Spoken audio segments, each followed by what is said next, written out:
Snow maybe believes in titties. Thighs. But it's not our fault you're a fucking cripple from the waist down. Activision has like worn its corpse and it's puppeting it around. Oh, maybe a giant mega corporation should control it and monetize every single aspect of this game. No, look, I'm Arab. I can handle it. Don't worry. I don't want to hurt you. I feel bad. It's like bullying a child. Frosty really cares about me.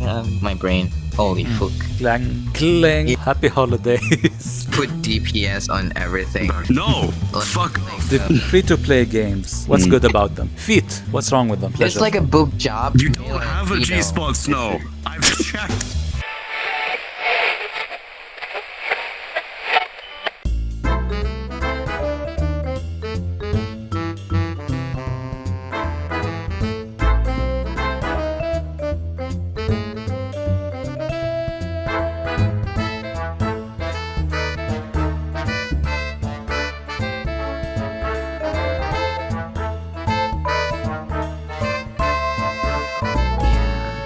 You'd think with all the ERP he does, he knows how to play this game. No, I'm not. I'm not doing ERP. I was not playing VRChat a lot of times, but when I get back, people was like, do this, there's too much stuff going on, and I was like, okay. Everyone was just like, oh, look what time it is. Christmas, and not a lot of... It's time for the involuntary takeover, the Elden Ring topic that happens every time. Snow, where are you up to in Elden Ring?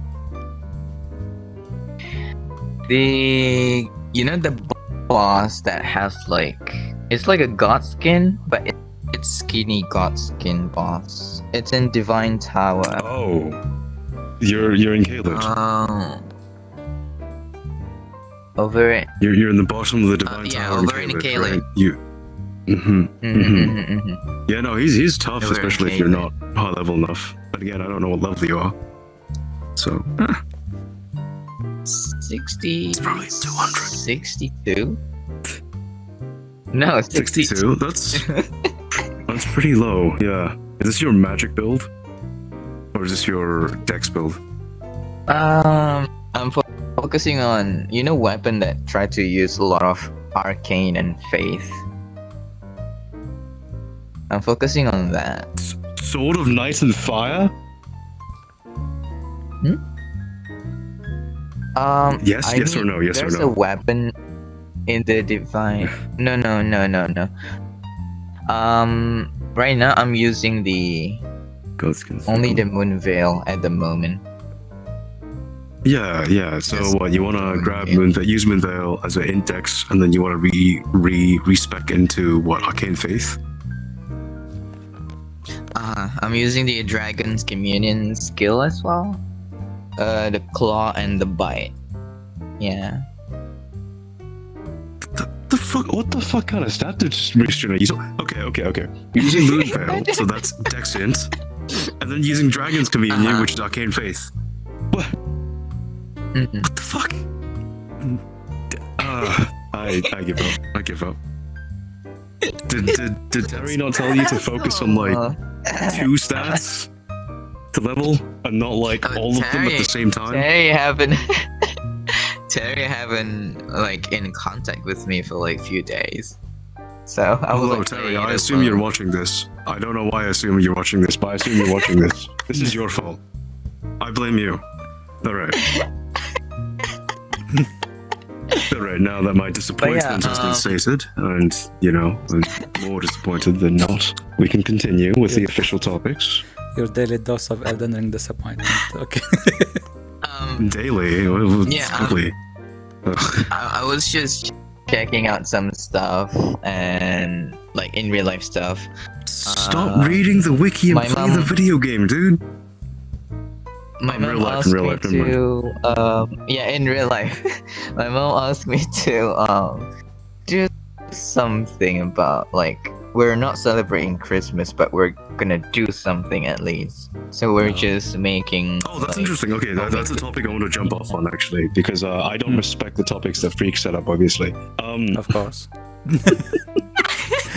No. That's my job. It's my job. They pay me for this. Yes, of course I pay you. Yeah. I heard that people from your country which shall remain unnamed aside from the fact that you use the currency in ringgit, and it's in Southeast Asia, and it's very close to Singapore, but it's not Singapore. You guys don't celebrate Christmas. That's so surprising to me. I would have thought you guys 100% celebrated Christmas. To be honest, it's a Muslim country. Like the part of places they wanting to like respect other religions. In shopping mall, every shopping mall they will put a big ass Christmas tree and then just Christmas tree, and that's it. They don't go around and go say, "Hey, Merry Christmas." So only Muslim people don't really wear like Christmas stuff, like Christmas outfit, elf or whatever, like the hat and everything. But only couple of people that are non-Muslim, they're celebrating it, even though they're not Christian, Buddhism or Hinduism. They celebrate it for some reason. But I want you to know that Christmas is celebrated in a lot of countries, not necessarily just Christian countries, right? And at this point, Christmas has been so perverted, I suppose, by consumerism that it's more a celebration of materialism than it is a celebration of any religion, right? That's important to classify that. Yeah. I'm surprised, because it's a perfect opportunity to like cheat people of their money and like trick them to buying things for their disgusting children. Sorry. Yeah, I mean. No, actually, you're right, Frosty. Yeah, actually, you're right. Well, of course I'm right. Yeah. No, I mean, in business standpoint, yeah, it is actually too. I mean, I'd imagine. It is correct. Yeah. Okay, so do you guys have like Christmas sales, Christmas dinners, Christmas lunch, that sort of stuff? Like restaurants located to the Christmas crowd, regardless of the fact that it's a Muslim country? Okay. Yeah. So it's more that your country doesn't celebrate Christmas in a religious sense, and maybe your household doesn't celebrate Christmas because you guys aren't Christian. But from a marketing and economy perspective, if I went to Malaysia now, I'd see Christmas trees, Christmas decorations, and I'd see like restaurants with like Christmas set meals and stuff. Okay, that's fair. Yep. That's what Christmas is for most of the world that aren't Christian. Marketing stunts. Correct. Yeah. Is there no like Islam equivalent to Christmas that's during this period? Because as far as I know, most religions have some sort of Christmas winter holiday or winter celebration. No. After New Year's stuff. Oh, interesting. But yeah, or after or before, but yeah, not near. So like most notably, dude, that's like super interesting. Ramadan, but and there's something called Eid al-Fitr or Eid al-Adha, I mean. Where they celebrate killing sheep. Yeah. Because in China, we have a thing called Zhoudong, which is literal translation is do winter, because do winter. It is, and you gather the family together and you have like dinner and stuff, and it's a minor celebration to celebrate the coming of winter and the end of the crop season, traditionally speaking. Yeah. I'm just surprised you guys don't have something similar to that when the sky freezes over. Well, you no. Can't farm anymore. So Ramadan is like fasting, then you eat with the family. That's every day for 30 days, or along the lines of 30 days. Yeah. Eid al-Adha is, and just to be fair, yes, it's about killing sheep or goats. I'm not sure which one, but it's about killing them and taking the meat and like donating the meat. And then Eid al-Fitr. But like the function, right, of and celebrating. But like the function of Christmas and any winter holidays, right, winter solstice, whatever, is about celebrating the end of the farming season, right? Because during winter, traditionally speaking, at least in the European countries and to some extent China, you couldn't farm in winter, so people would celebrate winter. They'd have a big meal, and then they'd take the winter off, and then they'd start farming again once summer has arrived, or spring or autumn or whatever. Yeah, I'm just surprised. I think Islam is more oriented towards like I guess more giving to the poor and / self-control, I guess. That's what's oriented with Islam, I'd imagine. Anyway, Oh, right. For context, I'm not religious. I believe Freak is not religious either. I have no idea. Snow maybe believes in titties. I don't know. Thighs. Thighs. Yes. Okay, get it right, Frosty. Thighs. Thighs. All right, thighs. Sorry. With how large his tits are, I keep thinking he must love them. Okay. So, on to the non-off-topic topics.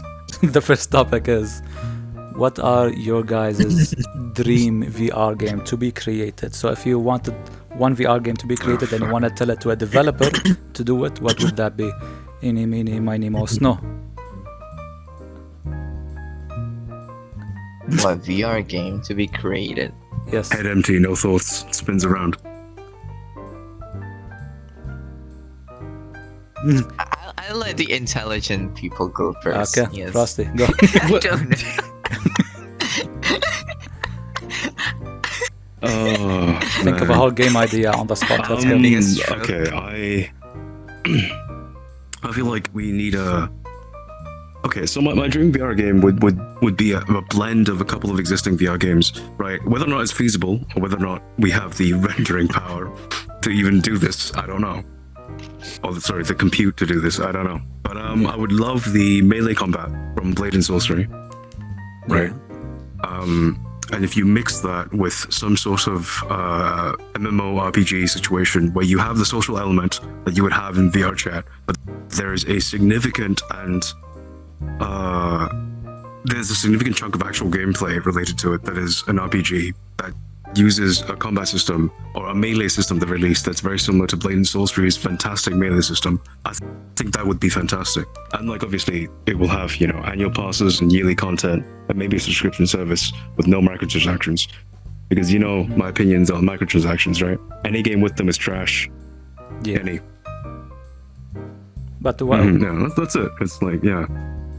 Any let's say pet peeve you have about, like, not pet peeve, let's say something you think that should be utilized by VR that's not being utilized.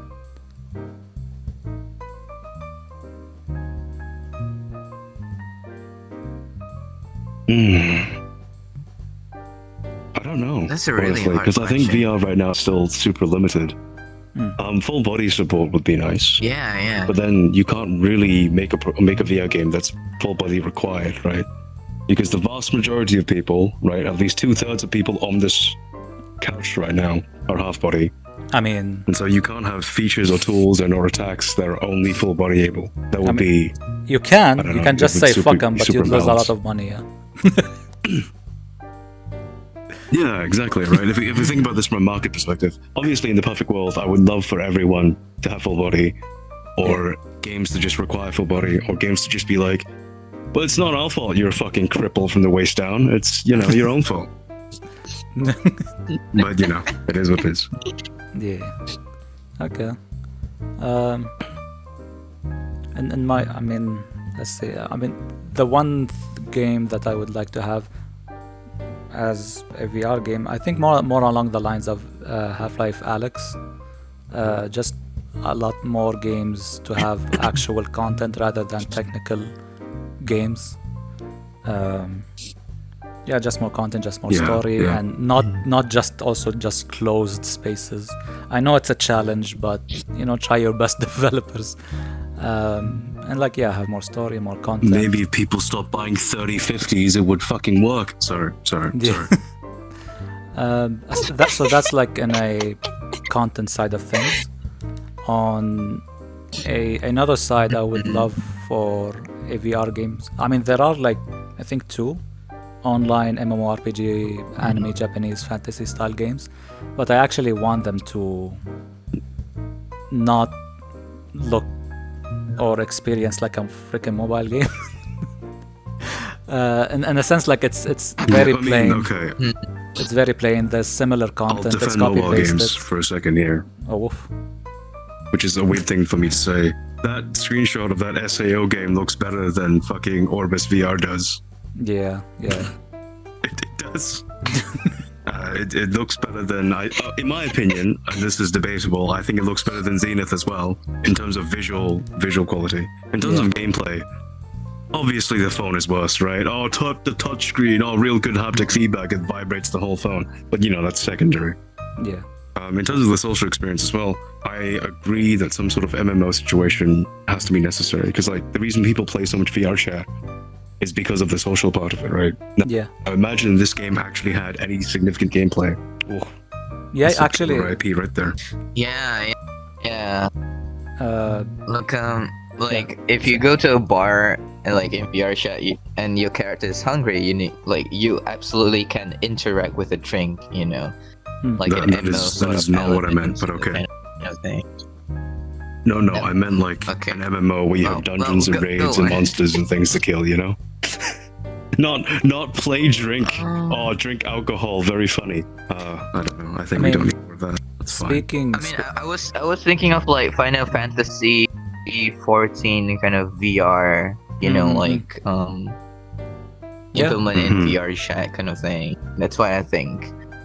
That's why my brain went into that for some reason. But yeah. But like, people don't play as far as I know, people don't play Final Fantasy for the cute, you can eat food parts, right? People play Final Fantasy for the gameplay, like the dungeons, the raids, the mobs, the combat. 14. Sorry. Yeah, I know, 14. Yeah. I mean, The Realm Reborn or whatever, right? Is the new one. it would be great if the best case scenario would be Activision Blizzard, and don't forget, it's Activision Blizzard now. No. If they made World of Warcraft but VR, like not World of Warcraft itself, but like a different EXE of it, that's like VR optimized and all of the VR functionalities, because they have all the content, the level design, everything. It's just they need to do it VR. And for me, What the fuck is wrong with you, dude? And Why for do you me- want to? What? Okay. What? Activision Blizzard. Activision Blizzard. no, you I'm just trust saying. them? Oh, No, dude. I'm just saying an example with what they've built so far. All right. Best case scenario, something like World of Warcraft, just VR, like and an Asmongold. anime theme. Look. Activision Blizzard. Activision Blizzard. Activision Fucking Blizzard. God. I've never heard I of a just person that watched- says, "Oh yeah, this game is great. I really hope Activision Blizzard makes a version of this game." No, who the fuck says that? Okay, Activision's evil, right? Yes. Blizzard, the Blizzard that we once knew, the one that made StarCraft 2 and It's not StarCraft that- 1, it's right? not They're that. fucking dead, Yeah. right? Activision has like worn its corpse and it's puppeting it around. Look, they'll make the game VR, Activision but they'll make corrupted it it. somehow monetizable, like Diablo Immortal. All right. Yeah. Do you want to pay actual real money No, look, I'll let to all play the to have a funny VR weapon? I'll let all the quote influencers, to suffer through it, and I'll get the data and see if I want to play it or not. Activision. Oh, what's next? I really hope Konami makes another pachinko machine so I can lose all my money. Oh, that'd be such a good idea. Fucking God, fucking damn it.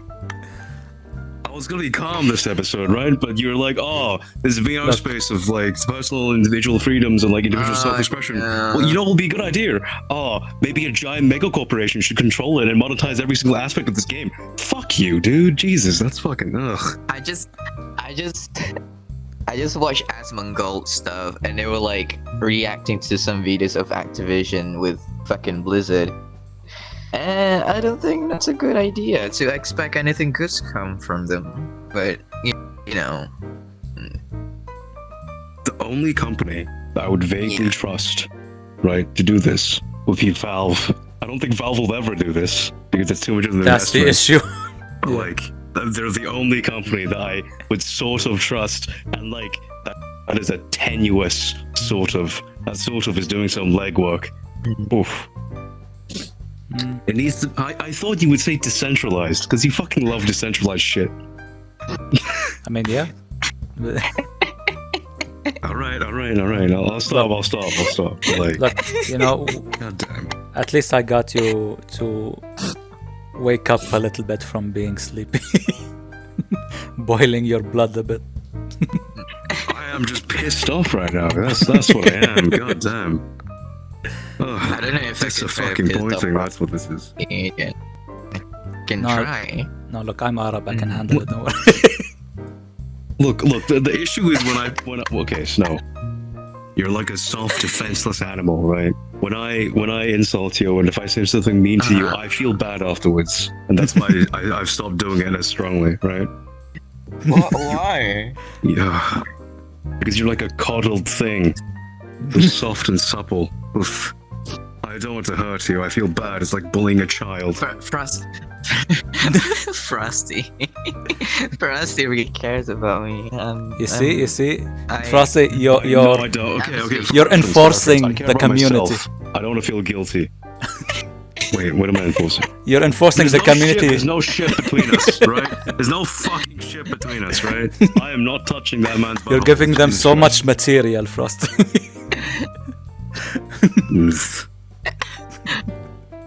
I mean, he's the one who's tired of it. Hashtag but, not scripted.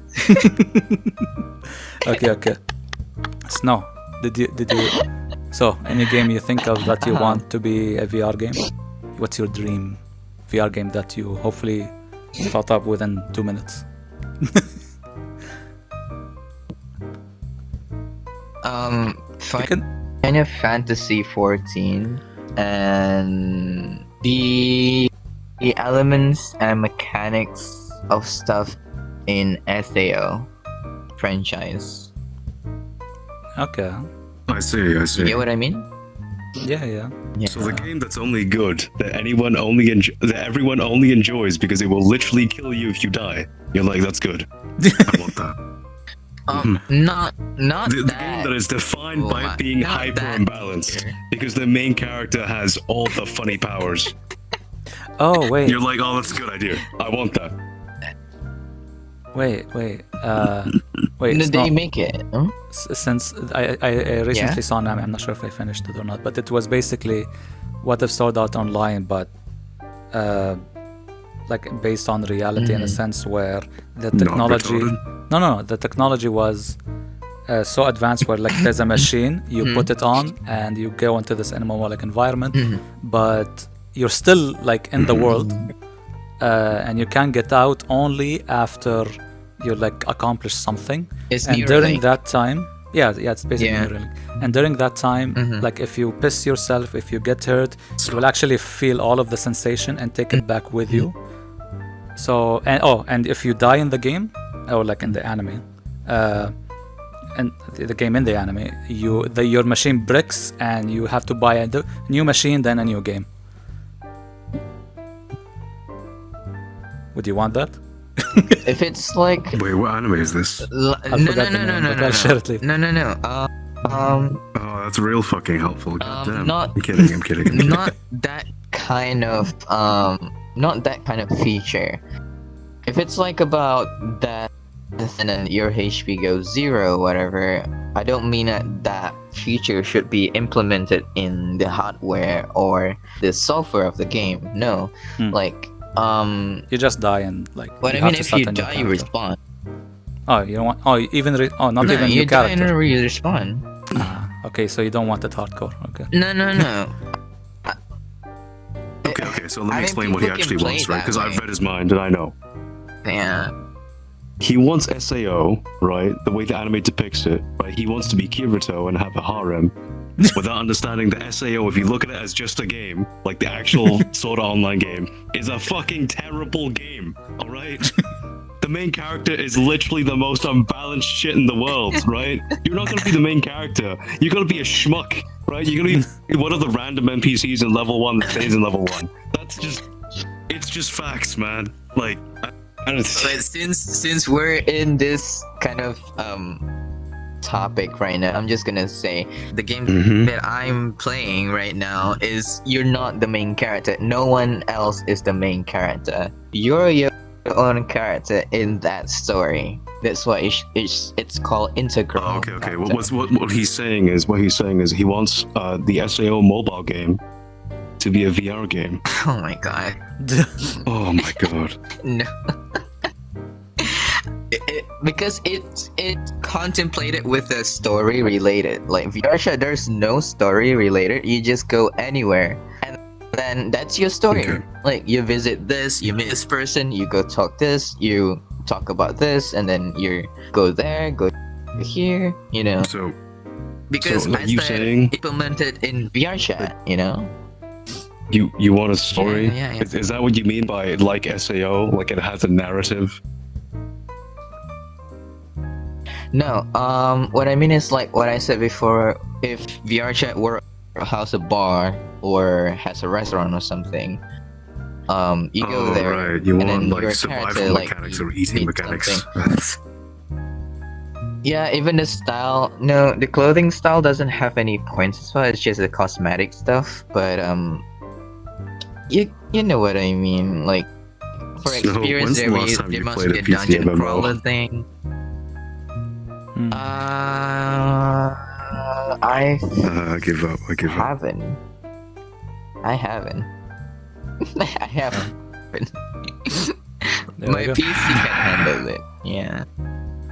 Okay, I mean, No, you can play WoW. You can 100% play WoW. Like it's fucking older than you are. No. I don't really like WoW. No. Screw you and your WoW suggestion. It's too grindy. Says the guy who likes mobile games. Okay. I mean, I can play it anywhere, you know? I mean, yeah, fair point. You can take a shit while doing quests. What is the context of you not playing this mobile game for hours? Because it's an MMO, right? MMOs take hours per play session outside.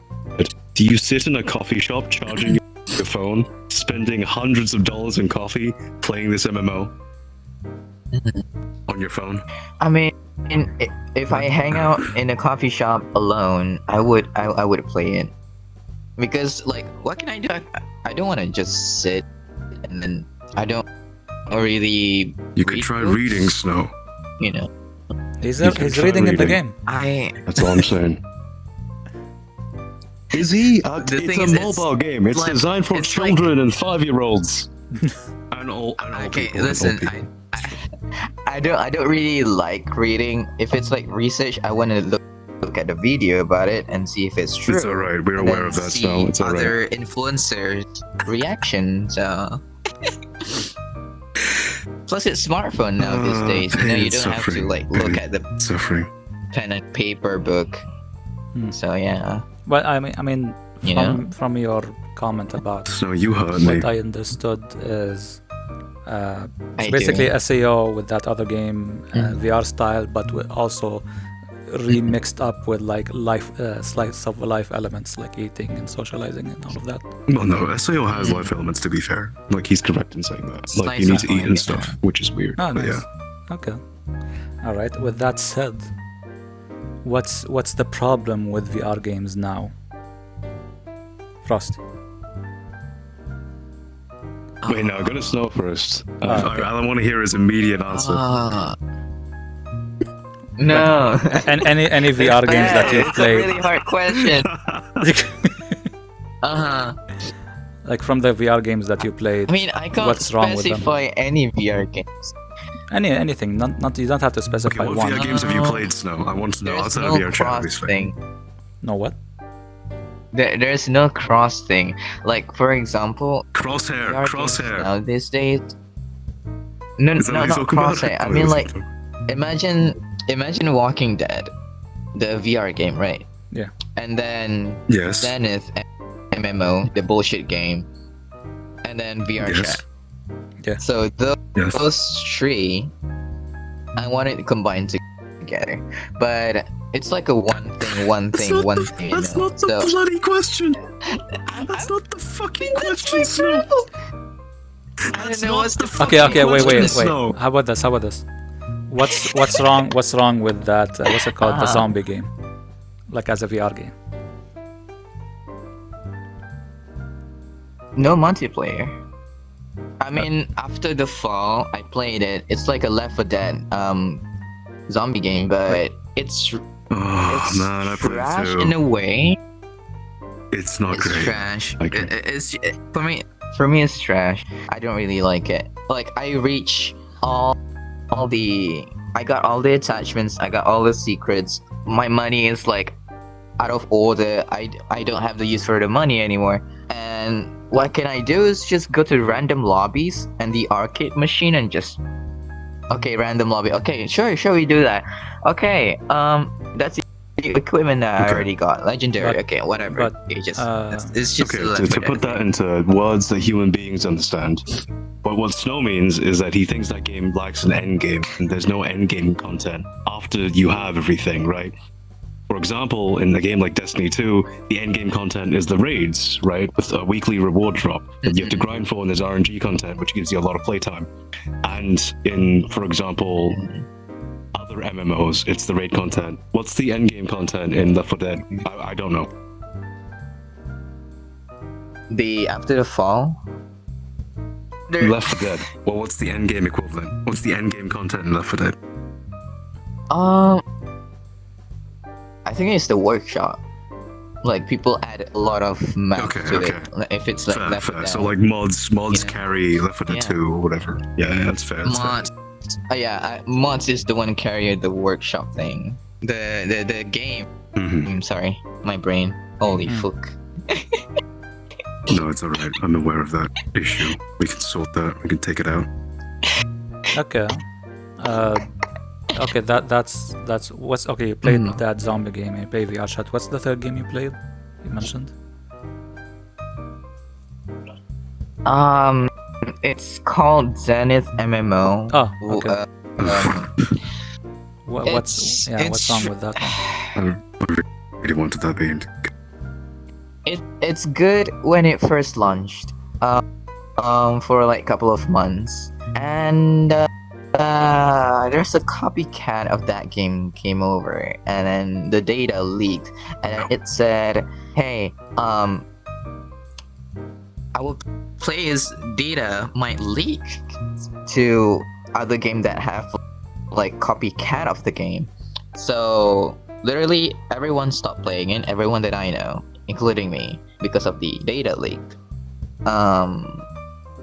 Because you have to put your real name. Use a Facebook headset.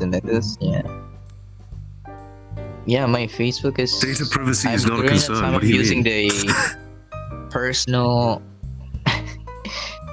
I'm using the... I mean, I don't know, okay? They mentioned data leaks, so I'm not gonna take No. Plus that game, like, data privacy concerns are serious. I agree with that. I'm mostly kidding about the Facebook thing. Yeah. What I don't like about the game is, I mean, the mechanics, I like it. Everything, I like it. The flying system where you go like this, you fly, you hover, not fly, just glide.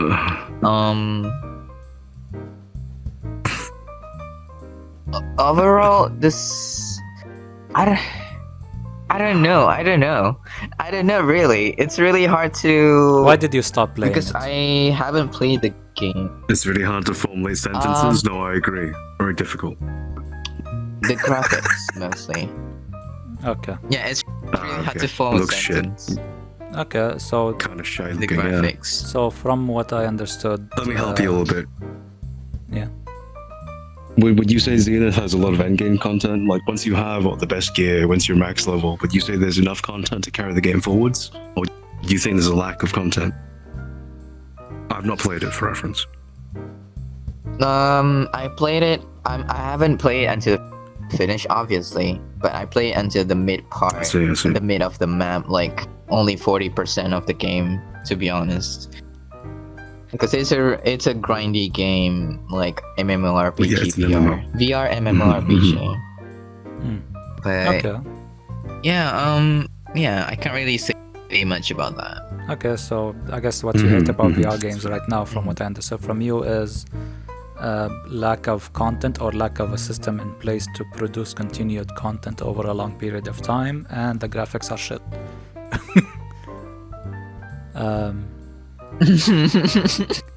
Okay, I do want to preface this, right? He has the 3050. Part of that is his fault. No, but I mean, even if you have good PC, like a good setup, like some games do, like VR Okay, games. if you have a good PC, you'd be able to run games that are higher visual fidelity, right? I agree that Zenith, graphically speaking, is a little challenged, I agree with that. But like, you know, Alex and stuff looks pretty good to me. Yeah, So yeah. But I guess the point is there's not enough of Alex type graphics, I guess. there's not enough of that quality of I agree. Yeah. I agree. Okay. Your turn, Snow. What do you don't like about VR games right now? Snow, go again. Fantastic. Go again? Well, you asked Snow. You said. I did, and he you answered. said snow. You said snow. Right? Oh, I did. No. You said now it's your turn, Snow. Oh, okay. What's your opinion? You turn to me. Okay, look, it's night for me too. Don't Frosty. It's alright. So I'm going to give you a nuanced answer because there are no simple answers in the world. I think for me personally speaking, I think it's twofold. It's two things that I think VR games lack. One, it's interaction, right?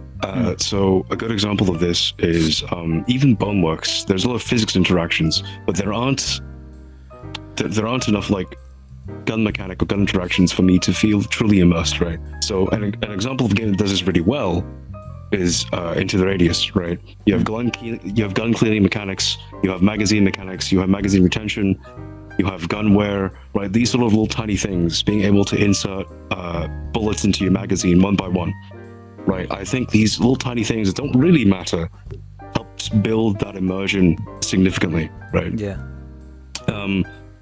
That is so part of that is also having collision with everything. So gun collision with like scenery, with other people. I think that's super important for truly immersive VR games. And I agree that that's probably only going to be limited to single player titles given our computer powers right now. Yeah. The second issue I have is pretty much the same with Snow. I think a lot of these games don't really have end-game content. Once you've beaten the game once, or once you've gotten to the highest level, there's really not that much content. And part of that is because not enough people are playing VR games, and so companies don't invest enough money, which leads to my second point, which is not a personal issue, but I think it's a market issue with VR games in general. Yeah. Where the majority of VR games are too hard. And what do I mean by that? I mean, it's too hard for the non-gamer or even the traditional core gamer or even the mobile gamer to pick up a VR game and truly excel, right? Because like physically aiming for stuff, physically chopping up your enemies, right, is mechanically, right, from a sort of macro motion perspective, much more difficult than it is to like click the A button or like dodge roll by hitting B. Yeah. Right. So I think VR games are definitely more difficult than traditional games in terms of achieving the same level of performance or the same level of proficiency that a person might have. And you need a significant time investment, which is not necessarily easy given how uncomfortable VR can be and how cost prohibitive it is, which is why I think it's sort of chicken and egg situation, right? These games are too difficult, but for the mass market. But for me to feel like these games, but for a personal issue, right? I want these games to become more difficult, right? Because that immersion factor for me of like individually reloading bullets into a magazine, retention reloading, physical collisions with stuff, that's actually a barrier to entry, right? Because obviously doing that or retaining your magazines and stuff is something we're not used to. But I think the immersion loss of not doing that is not worth the. It's tough because I think we just need two types of VR games, I think. And I really think the games that I would want to play will never truly be the same types of games that will get VR popular. And I think the games that will get VR popular will have to be the simpler games, right? So your Beat Sabers, your Pistol Whips, right? And it won't be the Alexes of the world, it won't be the Boneworks or Bone Labs, it won't be the Into the Radius games, which I'm very disappointed by because I love those games. But I think VR games as a whole need to become more consumer accessible, more easily accessible to the vast majority of people. And for reference, I don't think VRChat is an easy game to play. And what do I mean by that? Being not a dickhead is hard to some people, you know? And you have issues like social anxiety, and VRChat is progressively, it's become significantly more difficult to break into the cool friend circles in VRChat because of how toxic the public lobbies have become, mostly because of the influx of cheap headsets and children, right? I'm gonna fucking take control of this topic for a second and say, don't fucking give a VR headset to your kids. Holy shit. All right. Sequel. Yeah. Well, I mean, okay. Yeah, that's kind of a topic we're gonna hop on about it in a bit. But yeah, it's. I get your point. I guess what developers would need to do in that case is, and I mean, money will always play into things, but in terms of assuming they get the money, what they would have to do is basically have like a 3-tier system where, this is like in a paradise and like an optimal sense. Like for example, Half-Life Alyx comes out, or Into the Radius. They have a beginner mode and an intermediate mode and a realistic mode. No. Why not? No. Okay, the same reason that you don't have an easy mode in Elden Ring or Dark Souls. No, but I know. But we do need like mass adoption, right? So, but while satisfying you. Okay. So games aren't made for everyone, and I think these games should remain difficult and should remain hard to a certain extent. But I think there should be more focus, maybe. I hate saying this because I love those difficult games, right? I love them to bits. But I think the industry should focus on easily accessible games for the vast majority of people in order to get VR truly out there. In that case, Into the Radius stays hardcore as is, but they also make Into the Circle, which is like the casual version.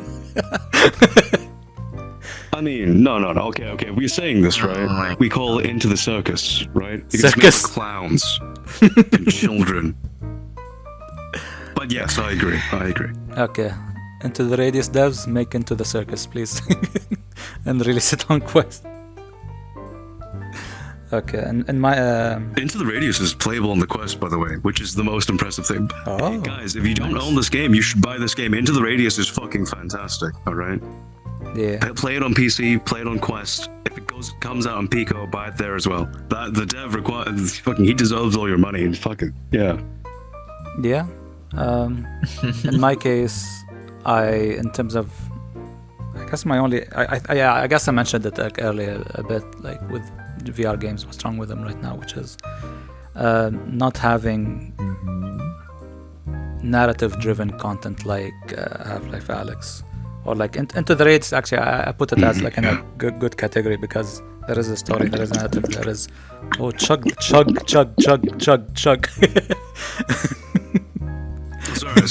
Tis the season, man.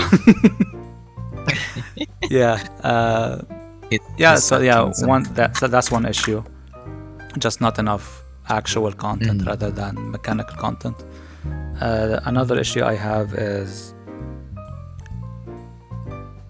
I want, I guess, more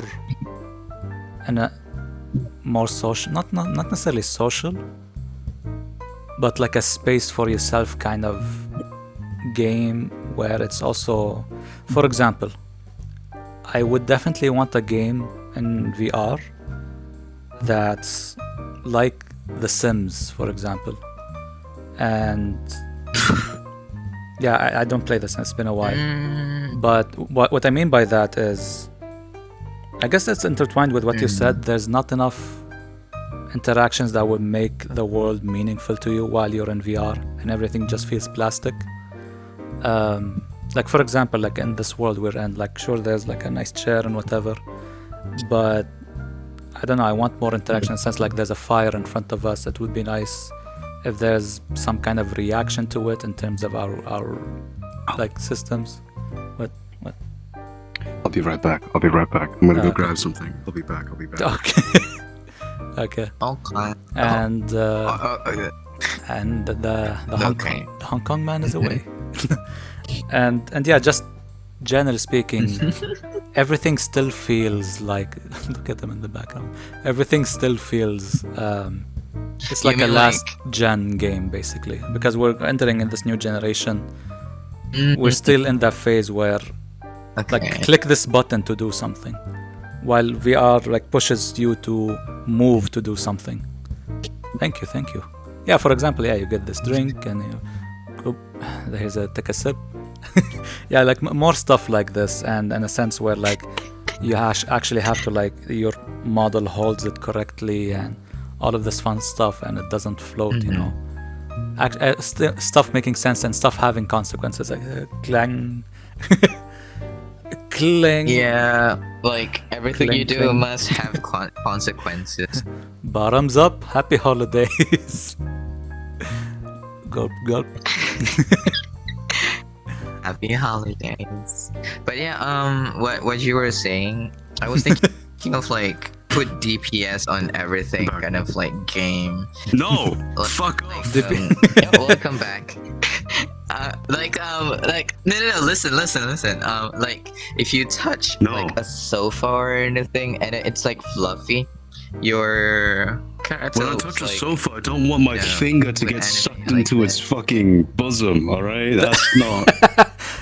No, actually, you know, No, it's dynamic penetration system, What? not fucking physics. It's DPS. It does one thing. Okay, then look, Puts PP into I hole. mean, we'll call it dynamic pushing system. I don't know. yeah. We'll just steal Apple's name because Apple's not using it anymore, right? No, don't actually sue us. Please don't sue us. We'll just call it 3D Touch. 3D touch, let's go. Okay, now that that's over, let's see. Alright. Oh, here's a topic that definitely Frosty would love. So Frosty, tell me. No? Tell me. What? Free-to-play games. What's good about them? No. Nothing. No, but actually, like, what? Let's say. So I was gonna say like the Okay, good, the bad, the okay. ugly, but tell me like, what's a good VR game to you? Like, if you'd make one, without getting financially ruined as a company.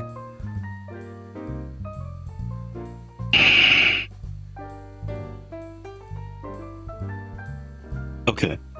A good VR game to me, as in A good free-to-play game. one that will make me as a businessman money, right? Not as in one that will, be a good game. Because those are two different answers, obviously. I mean, look, developers make game, they sell game, so player like the game, developer gets the money. Right. But if I was a businessman, right? If I was a businessman, and here's the thing, right? As a gamer, as a consumer of content, I fucking despise mega corporations. As a businessman, as a person who wants to make money, that's a great fucking idea. I'd make a free-to-play game. I'd make a dog shit free-to-play game. I'd make it as addictive as possible. Right, I make an ERP simulator where you just fucking have sex with random people, right? But you gotta pay money to get your dick bigger in this VR game. All You right. gotta make millions. I mean, sure. I mean, you're right, probably. But what I'm trying to say is, like, you're a gamer, you love playing games, and you hate shitty games. But you're in a position where, like, Yeah. you got money and you have to make a free-to-play game, or like, your other coworkers want to make a free-to-play game. But the objective is, one, not to get financially ruined, but all the while trying to make a good game. So what would that game look like, basically? Okay. How would so that I do system this revolutionary thing. Yeah. Where instead of nickel and diming my customers with microtransactions, instead of using a subscription service, right? I would make the game, right? Yeah. And I would make a demo for the game, which is free to play. The demo is free to play. And it will be some sort of single player narrative so that the scope of the game is quite small. And there'll be a decent number of... If we want mass market appeal, I'll give it some physics, but not too much. So there's no reloading by single bullets or anything like that. There'll be a shooter, because I think shooters are the most simple... One of the more simple mechanics in video games. And it's more simple to understand, right? Point gun at thing, pull trigger. Yeah. Very simple to understand. And after the demo's over, which a demo's free to play, I would just ask them to pay me a fixed price, and they own the game, and there are no online servers, and they can do whatever the fuck they want. Basically, what I'm saying is, fuck free to play games. I will never make one. Okay. You're cheating. Imagine China comes to you and forces you to make a Of course free-to-play I'm game. Look. Nobody can force me to make a free to play game, right? I would rather look. If push comes to shove, if the answer is $1 billion, if the response is they'll give me $1 billion, right, to make a free-to-play game. Yeah. Will I sell out and make a free-to-play game? Hell yes, I would. Okay. Right? But do I want to? No. Right, so if I had to make a free-to-play game, if I had to, I would just rip off Fortnite. Wait, no, I would rip off Among Us, but somehow make Among Us fucking free-to-play. So it'd be a free-to-play Among Us, and then I don't know how I would charge you. Maybe for different skins, and I'd also charge you... I know. I'd completely go morally bankrupt. You got an extra life as a sus guy, right? If you pay me $5.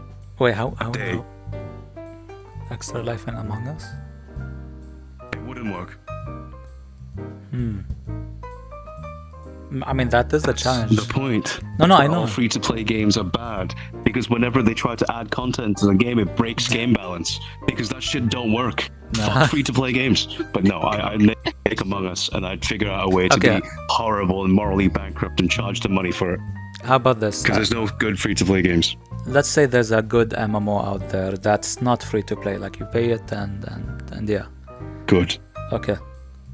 How would you make it free and still get money from it?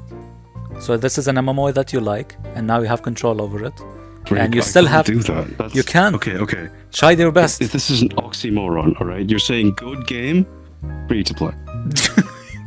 Good oxymoron. Can't do it. Okay. Then in that case, what's wrong with skins? Look. Extra Overwatch, skins. People liked Overwatch until Overwatch went free to play. All right. Ignore the fact that there are many changes in Overwatch 2 that are bad. Yeah. That's the main reason, right? That's the model. No, I'm kidding. Look, okay, if I were to do it, if I were to make a game that was an MMO, right, into a free-to-play game, this is what I would do. I would make the base content free-to-play. So say we have 10 years of content, and the newest year is 11th year. I would make the past 10 years of content free-to-play.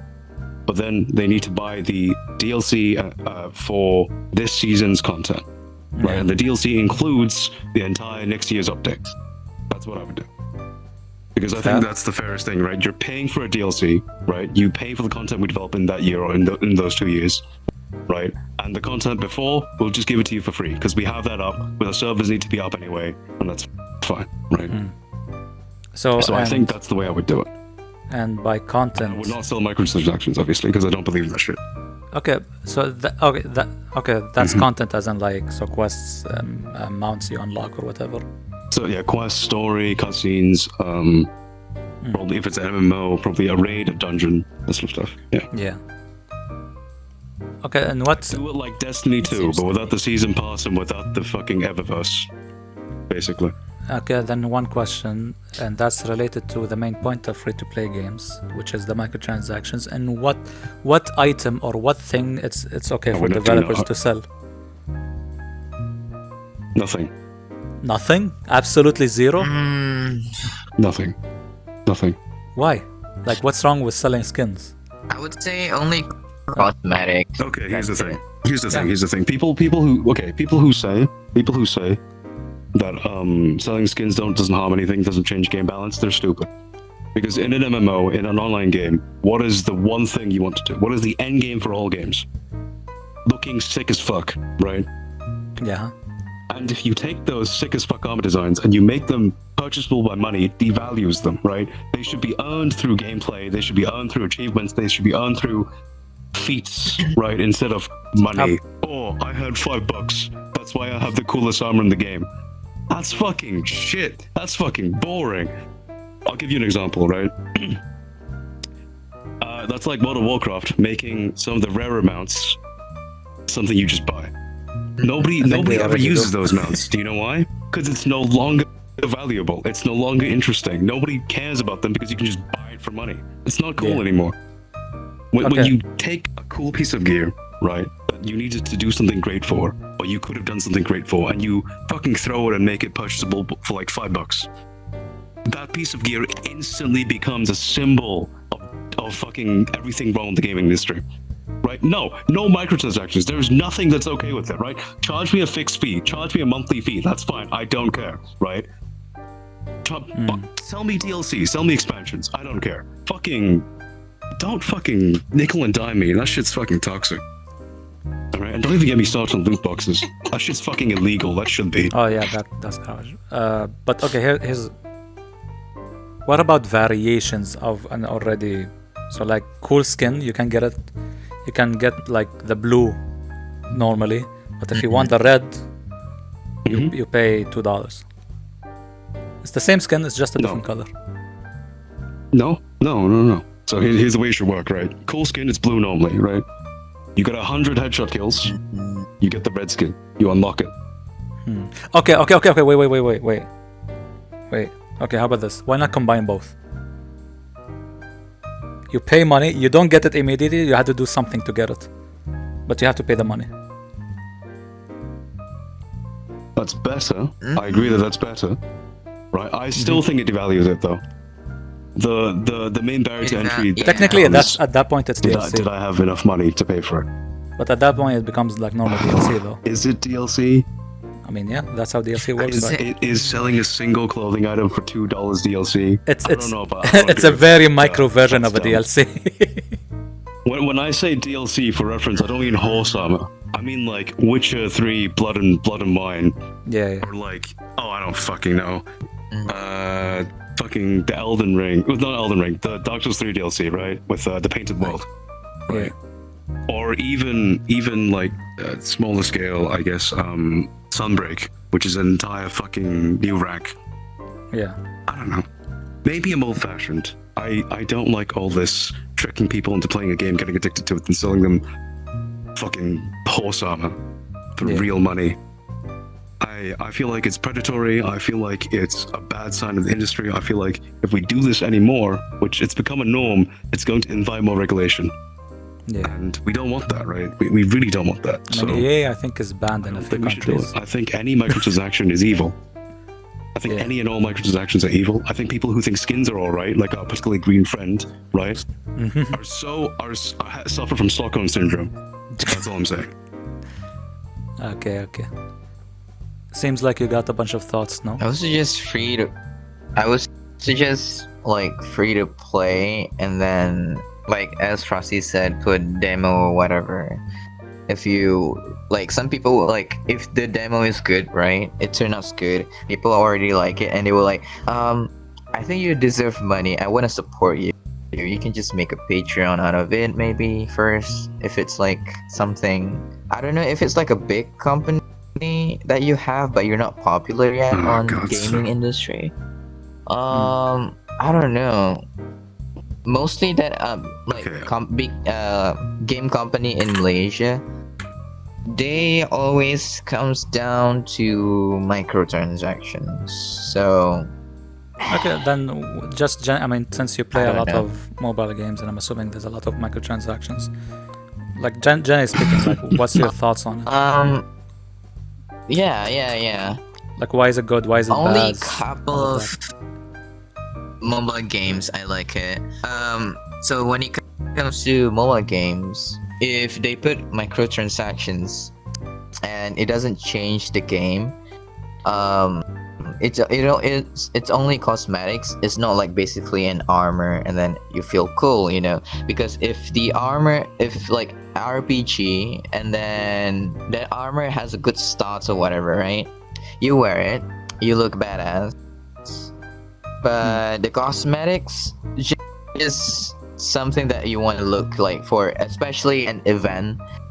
But you want to look like in a Christmas outfit, and you want to do the event, and then you want to switch out to, without switching your armor, you want to switch out to other costume, like Halloween, for example. You'll be a ghost, and then you're in a raid or something.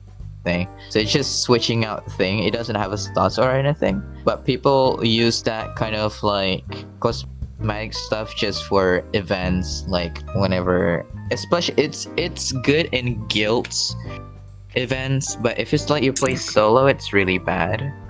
But okay, yeah, so I want to say this. I've got to say this. There's ups and downs. You can have layered armor in games without microtransactions, right? Okay, I'm gonna give you an example, right? And like, okay, I'm not saying that Monster Hunter does not have microtransactions. It certainly does. But the coolest layered armor in general is not purchasable. You have to earn it in game, right? You have to do arc tempered quests You have to do sort of G rank and higher quests, right? And it means something. It's valuable because there's a challenge to it. You don't just pay $5 or fucking win a gacha. There, right? Okay. And I think it's a misnomer to say that. Well, go on.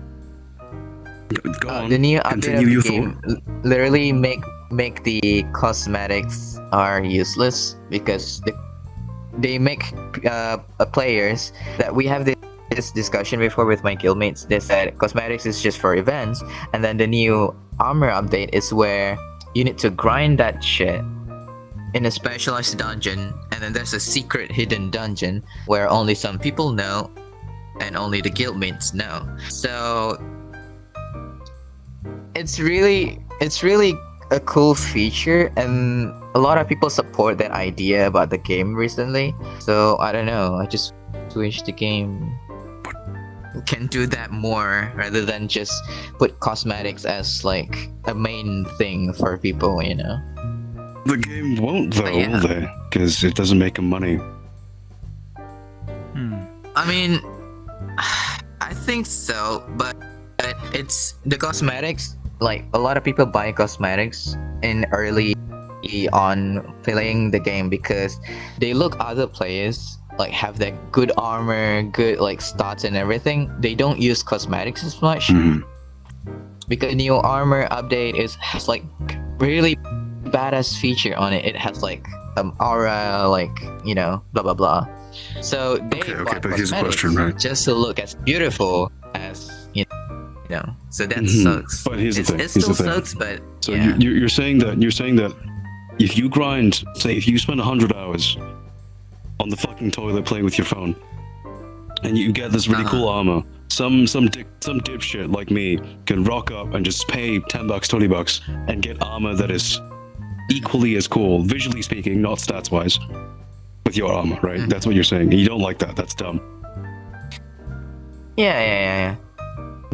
Right. And this is the issue. This is the issue with selling cosmetics, right? People who say it doesn't affect game design are fucking retarded, right? Because there's an example right there. It cheapens legitimately good gear. It cheapens legitimately hard to get things, right? And by definition, more dev time has been spent creating those objects. Maybe it's dev time by the creative team, maybe it's by the art team, but that art team could have been designing things for the game itself, right? The cool armor and stuff, instead of pay $10. But listen, I think there's no argument. There's cosmetics are bad.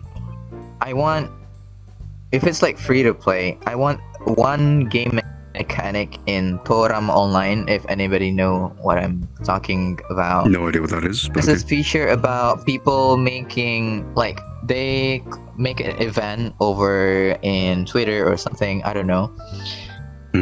They give like a code system for like you people, your players can make an outfit, and then there has like competition, and then if you want to get the outfit that people make that won the competition, it's free. I want that in the game that I am playing. So it's a, you know, but that has nothing to do with microtransactions. It's a really cool thing. Yeah. But that has nothing to do with microtransactions, right? You can, which is good. Right. Okay. As long as we've leveled that, right? So what we're saying is microtransactions are all bad. Therefore, free-to-play games that necessitate microtransactions are by definition all bad. It affects game design, it affects design choices, it affects balance, it affects the value of items within a video game because you can pay money for shit. And endgame is fashion souls, or endgame is fashion, right? And so there's no such thing as it's just cosmetic. That's bullshit, right? And that's something that the mega corporations are trying to feed you. They're trying to spoon feed you to get you to understand this, right? To pretend it's true, but we know it's not, right? So everything free to play is by definition bad, right? Stop making free to play games. Just charge me a monthly fee. I'd feel less like a dipshit. All right. Then how just about charge me access. Do what WoW did. I'm fine with WoW in the past. How about this? Fucking God. So like two potential. So what's the solution aside from not doing free to play? And I'm gonna give you two potential suggestions. One is, or like three suggestions actually. The first one is you'll be forever identified as like shame on you. Like they have a stick coming out of your back with a flag saying shame to identify you as the one who purchased these things. But another potential solution is once you buy these cosmetics, nobody will else see them except only you will see them, but nobody else. They'll see you like as a VRChat robots or something, or like out of texture gear, whatever you're wearing. You don't need to implement that, by the way. If veteran player of the game that I am playing notice that someone have that kind of armor that you only can get by buying it, not a lot of people will approach them. So that's the sad part about it, because it's like a division in the community. That's a division still not necessarily true for everyone. So in general, in these games, free-to-play players will crowd with free-to-play players, and whales will crowd around whales, right? So you get two groups of people, the haves and the have-nots. Whether or not they're equally skilled in the game, I can't comment, but that's generally how it works, right? So that division is not necessarily super relevant, right? Because if you're only hanging around whales, it doesn't matter that you have a big stick saying, fucking he is a dipshit who paid money to play this game. Yeah. And I'm not saying that developers shouldn't pay themselves. I'm simply saying that the free-to-play model is by definition, or sorry, not by definition. The free-to-play model is inherently predatory. The free-to-play model is inherently bad for game design in general, right? And then inherently affects game balance, regardless of whether or not it's just cosmetics. So I think, honestly, right, we shouldn't tolerate free-to-play games. But that one thing I don't understand is how does it affect game balance? Because endgame is fashion. But okay. There's another question for you guys that I have. Yeah. For example, VRChat and VRChat Plus. What do you guys think? I mean, it's free to play games, but it's bad. VRChat should be subscription only. It is subscription. And if it's subscription only, right, it means we won't have kids. Solved. What?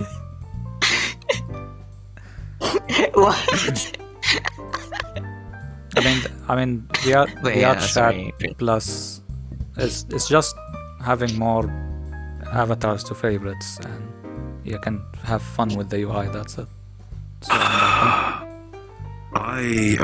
So so I still think VRChat Plus is damaging.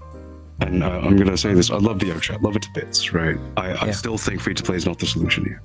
I understand why it's free-to-play, because this is one of those games that requires a large population. You need schmucks to talk to, basically. Yeah. But my concern is that VRChat Plus does lock away pretty important content, right? There is no social media in the world, in most social medias rather, that charge you to have a profile picture, right? Yeah. That's just usually not a thing, right? That's a basic feature that VRChat lacks as a free-to-play player. And I think that's pretty impactful, right? Because, I'll be honest, I enjoy looking at your fucking profile icons, but I enjoy looking at 2 letters of your name, right? That shit's toxic, right? Yeah. The menu stuff, I think the menu stuff is very minor, and I'm fine with that, that's fine.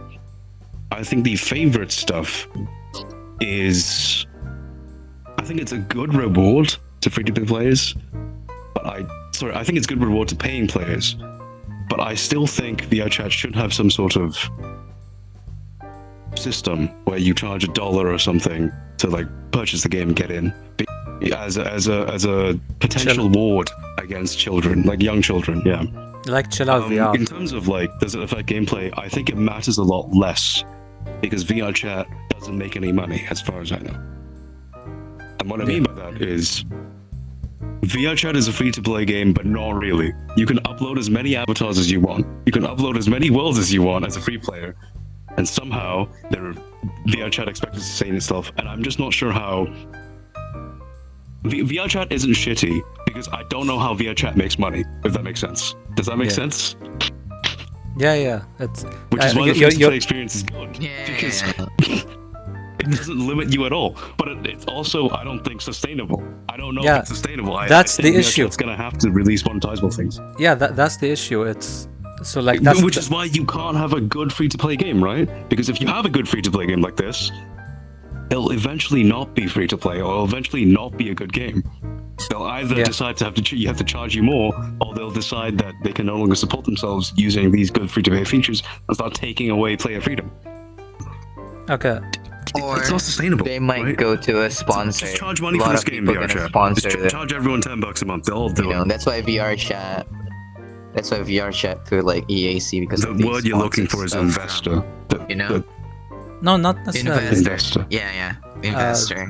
I mean, they're already getting an investment, but I think another potential solution which will probably make this whole thing or experience very, very bad, which is suddenly like you're playing the game when we're having this discussion and poof, suddenly there's an ad in front of us.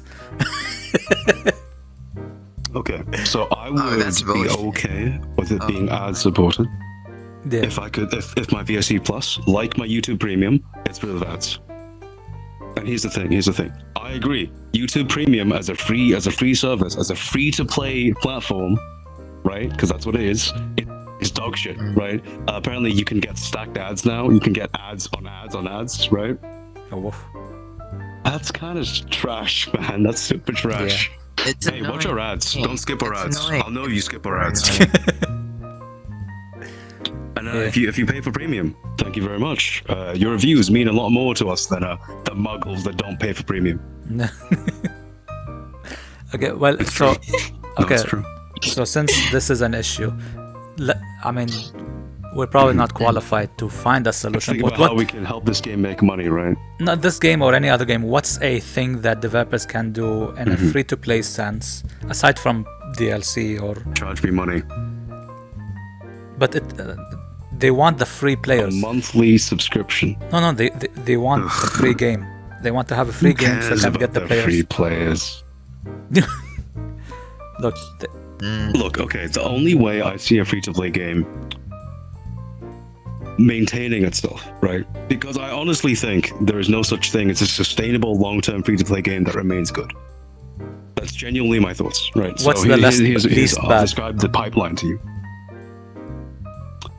Oh, fuck, dude. The least bad. I mean, the least bad will be you free-to-play game, you have a large player base, you just really come out and say, hey guys, we can't continue to offer this. We're losing this much money or a decent amount of money per month. We're going to have to start charging a monthly subscription. If you're with us, you're with us. If you're not, you can move somewhere else. That's the best solution, right? That's an open and honest solution. The more practical solution, the more real solution is that you either use you ruin the free player experience, basically. You use advertising. You limit so many features that people basically have to pay for premium. I think those are the two ways a free-to-play game can go in terms of whether or not it's just not sustainable and you have to move to a pay-to-play model, or you just ruin the free-to-play experience.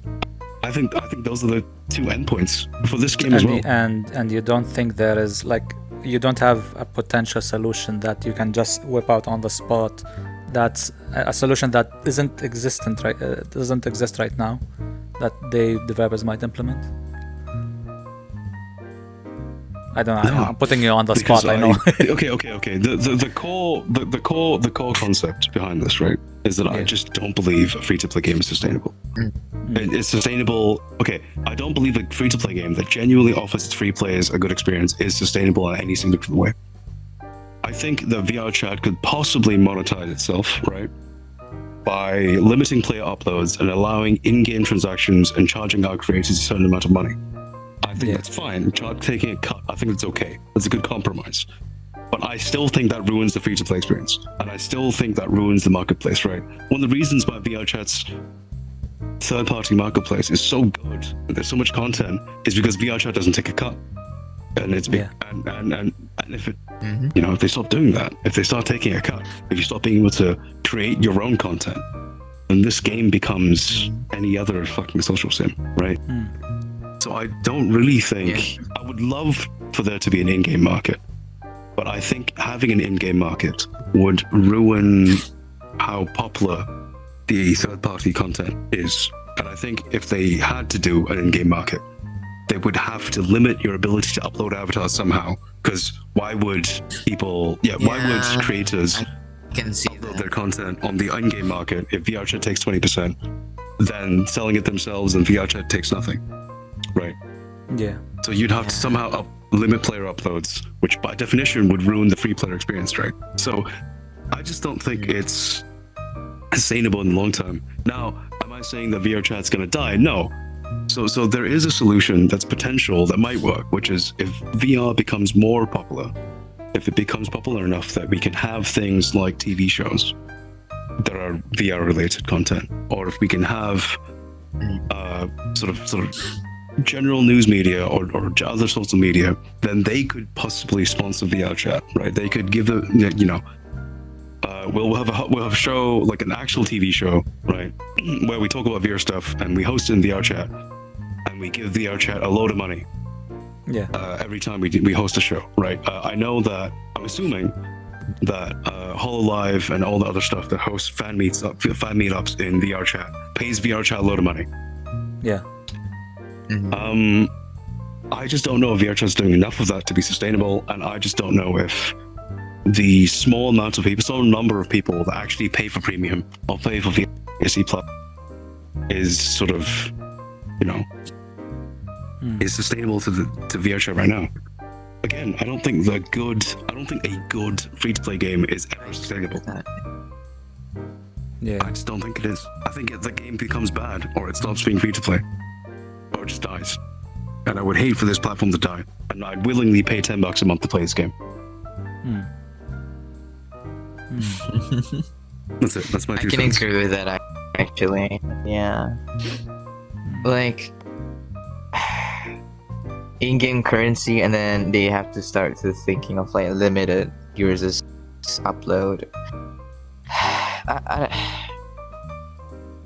So it's a solution that Reminds we me don't of problem. what is it? Yeah. Okay. What's the game that looked like cylinder avatar in the Quest? What is it called? They started to put like in-game currency. It's on. Oh fuck. Playroom? Not Playroom.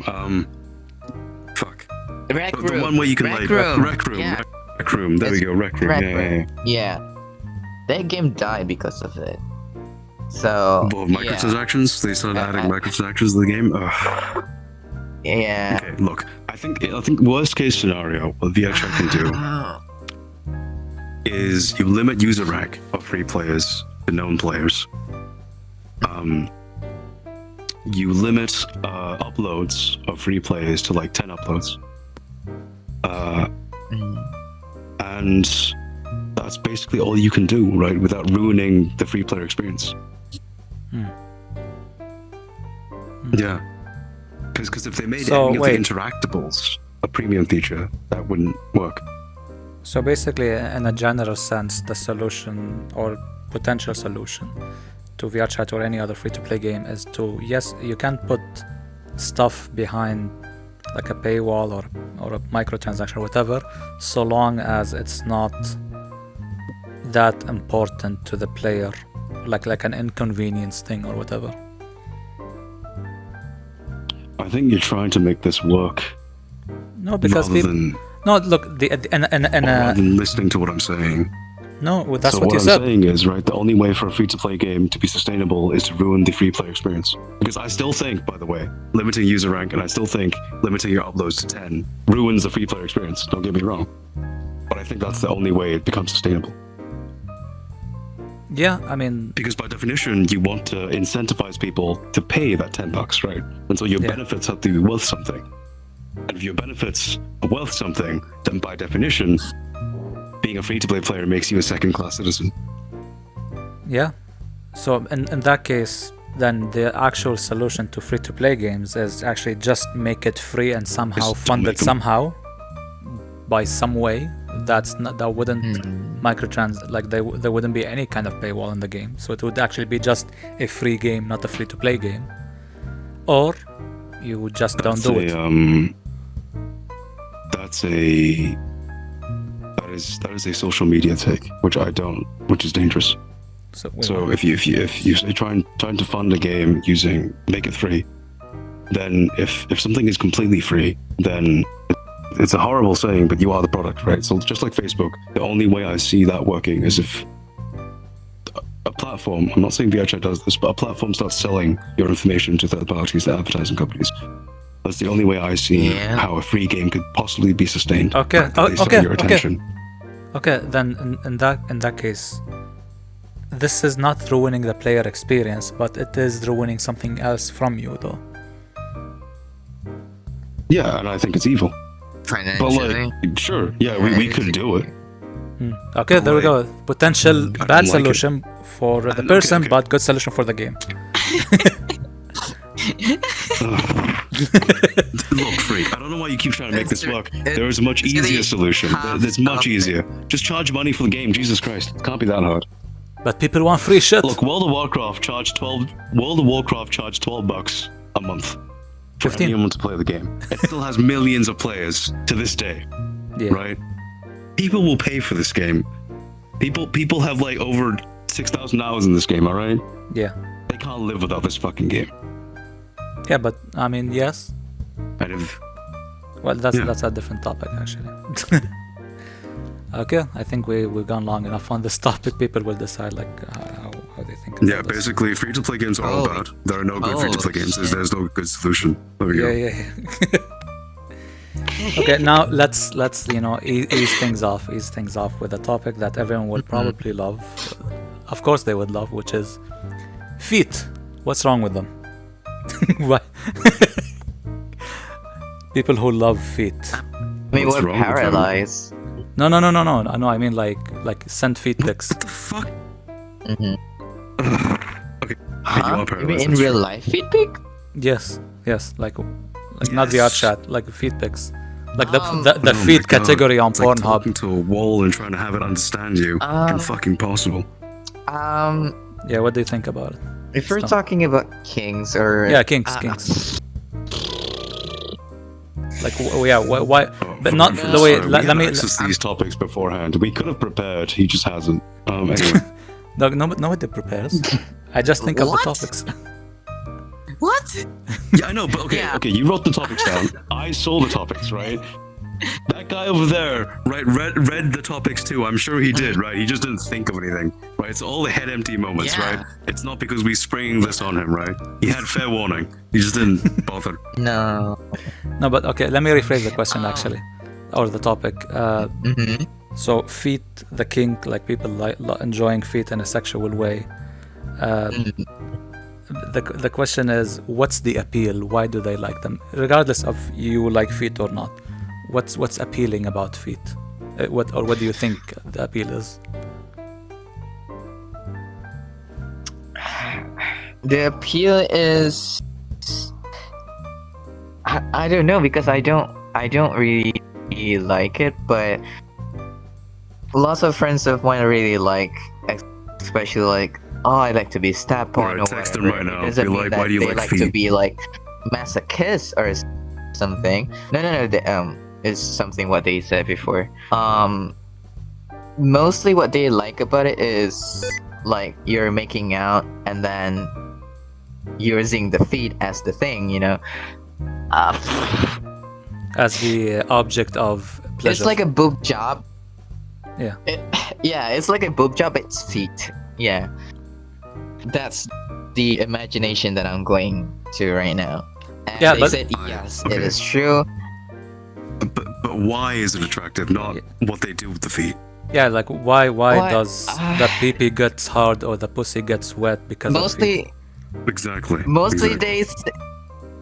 mostly what they say is, I don't, not the smell, but the texture. Does that make sense? I don't know, like Texture. a Yeah, wrapping I mean, it state, makes about and as then much if it's sense like as they people wear, obsessed with feet. yeah, if they wear like a socks or thigh high or something, and it works so much better for some reason. And I was like, okay, bro, you do you. But thank you for telling us. Okay, how about maybe Wait, what do you yeah. thank you for telling us? No, nobody's telling anyone of their kinks. Snow, do you not understand the question? We're trying to discuss feet people. We are not feet people. We're trying to understand them. We are not Yeah. feet people, Snow. It's very important to me that you understand that. Please don't send me unsolicited pictures of your feet. I will upload them on the internet for money. So if it's my opinion about it, they might have interest on especially thigh high. Because I've seen a lot of Well, I've seen a lot of pictures of people thinking about the feet thing. Like a feet POV, and then like an anime character, and then big accident and everything, and then the feet just this, and then just move around with a GIF or something. Feet GIF. What he's playing on about. So.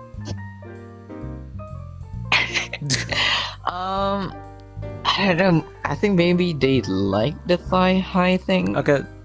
Question. How about this? Okay. How about Are you this? talking about when you say thigh highs? Stuff, right? Are you talking about the area here? That's not feet. I need you to understand that that's not feet. No. You're talking about actually the foot. No. Actually the foot. Okay. Yes, actually the foot. Okay. Yeah. That's what I meant. Okay, let me summarize Snow's thoughts. Feet people are weird, it's textural. Okay, cool. Okay, let me actually. They can do whatever. It's better to let's say compare. Why do people like thighs, for example? Just so we can see a comparison.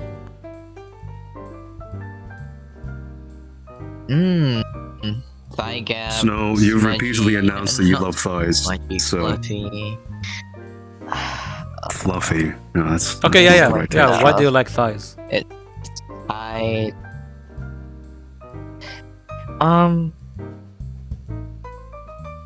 To be honest, I don't know either. But when I get around it, when I try to get maybe let's like, rephrase the question, right? Because I think we can ask this the same way. What are good thighs? What are some of the features of thighs that will attract you to a certain person's thighs? Thick. Okay, that's what you want me to want say. more meat. Okay. Or summarized. Yeah, the meat. Yeah. That's so true. Yeah, I want meat. Yes.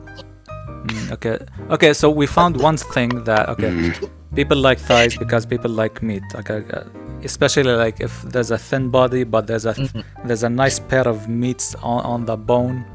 It's appealing. Then okay. Reminds them of a drumstick when they get hungry. It's more appealing with a thigh, like when you wear a thigh high and then it fits. There's a small like, amount of really fat that tightly, squeezes or out, right? It doesn't fit. Yeah. It squeezes it out. Yeah. Then I guess perhaps maybe it's the opposite.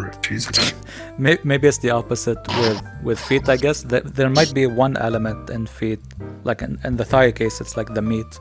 So what's the one thing that feet people like in like a foot that they might like because of it? I'm assuming the jigglies. I mean, at the bottom. if we're speaking. Yeah, well, jiggly, obviously. Okay, if your feet are fucking jiggly, something's wrong. Holy shit. No, when you do like this, I don't know. It jiggles. Not jiggle. No. Wait. Sorry. Not jiggle as in like it moves around. What? No. Jiggle as in like. How fast is your? No. No. Like bumps. There we go. Like small bumps, like your skin makes. It's like a fat guy, right? You move your leg, your entire foot jiggles like the belly for like a good second. Jesus Christ, dude. I meant the skin bumps thing when you like you know what I mean. The sort of deformation that happens. Yeah. I know. I get that. I'm being facetious. It's fine. Okay, Free, the way you put it, what I imagine is, the skin when it has water inside and it's like turned into blob, and then you move it around and it jiggles. That's disgusting. Yeah, like when a pregnant woman. Hang on.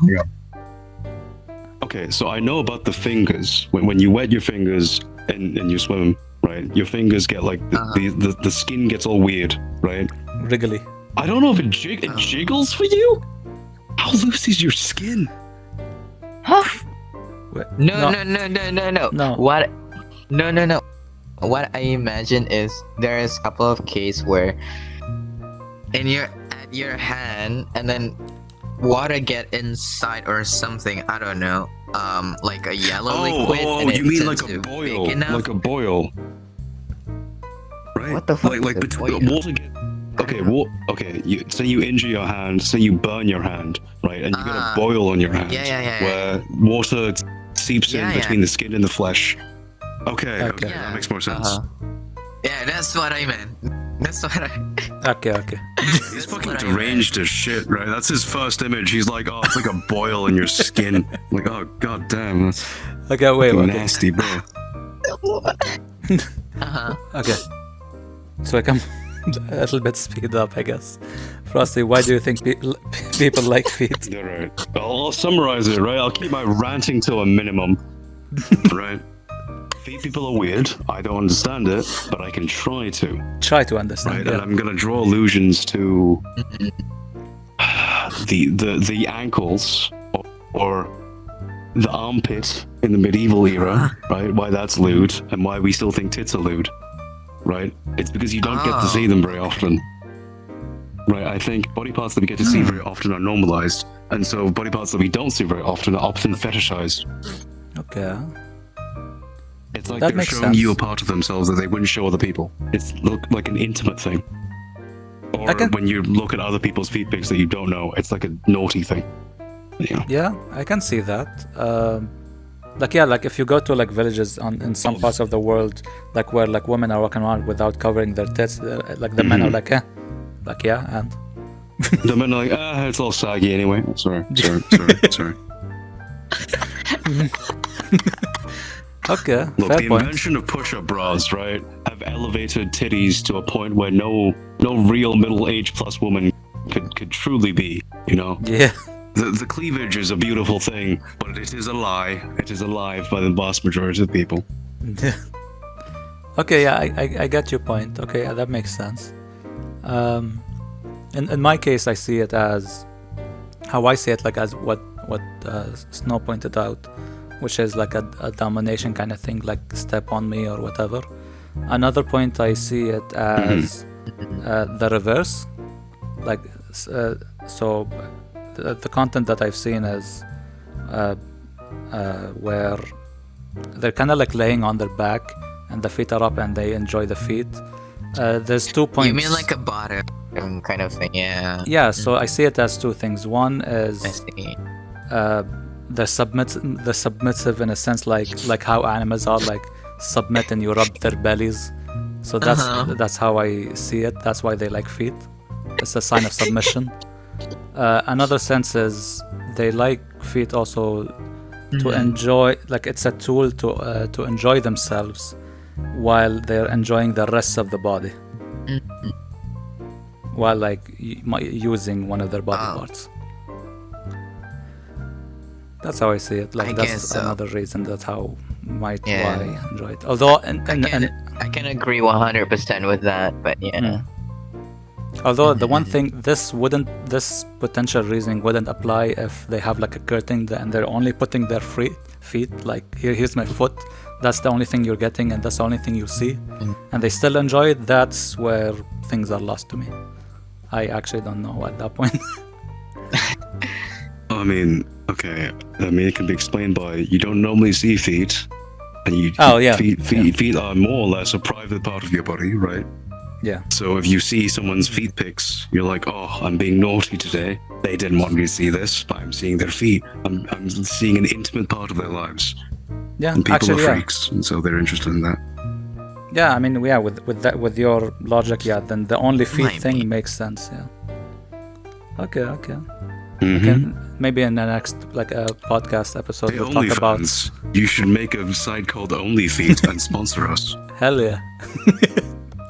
But yeah, maybe like in a different podcast episode we'll talk about like why do people like armpit jobs. Oh god. It's fucking weird. I don't. Like I'm an innocent man, right? I like the normal things. I like ass, I like titties, and maybe thighs. I mean, an armpit seems sexy, but if it's like a making out thing. Okay. It's like everything aside from feet or a foot. He'll be interested in, right? Okay. Let me just list off a bunch of fetishes, right? Snow, do you like the belly, like abs or like the belly button? Abs are hot. Oh yeah. Okay. Tits. Yeah. Yeah. Oh, I'd assume obviously. Obviously, yeah. Okay. Do you think kissing a woman's nape is hot? So kissing their neck. Yes. Okay. What else is there? Do you think what else is there that's weird? Do you think biting? Do you think jacking off with a woman's hair is hot? No. Okay. We found one he doesn't like. Wait, what about the Japanese thing, like back in the day, the back of the back of the your back basically, but the top with the neck. The back of the nape. Yeah. Are you interested in that? So basically, the back of your neck. Never mind. Yeah. Yeah. I know. No. Okay, that's another one. Okay. We found two he's interested in. So yeah. Ears, as you said. Ears, yeah. Obviously. Oh my god. Yeah, you nibble on the ears. Obviously, he goes. Oh my god. You've touched my bloody ears. I mean, I can see. That's the issue. I can see why. Yeah. The ears are sensitive. Okay, so I need to ask, what can't you wank to? What is a body part on the human body that you cannot wank to?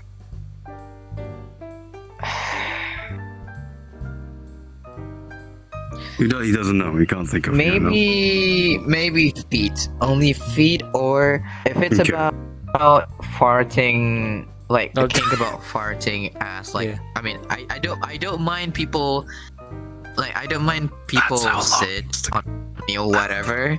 But if it's like shit on you or farting on me, no. It's go back down to 18 or something. What about golden showers? So, golden shower? No, I don't really like golden shower. Okay. I know what it is, by the way. A lot of people doing it. Wait, I was gonna check. I was gonna double check. How did you know? Oh no, I've been doing this too much. But okay, here's the thing. No. Snow gave their interest. I want at least one kink from you, Frosty. Oh. I like tits. Oh. No, not tits, no ass. No. And no thighs. Two more. Okay.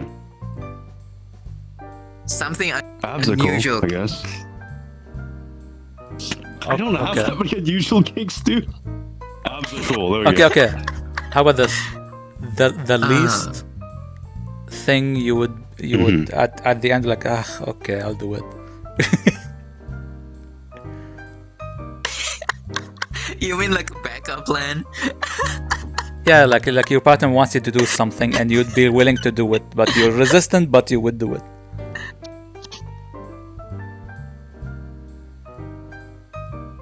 Do you like thighs at all, by the way? No, he said thighs. He said no thighs.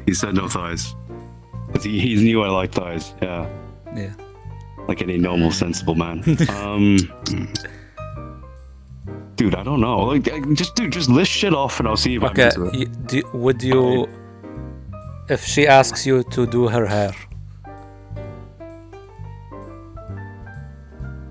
What do you mean do her hair? Like fuck her hair? Or like actually just braid it?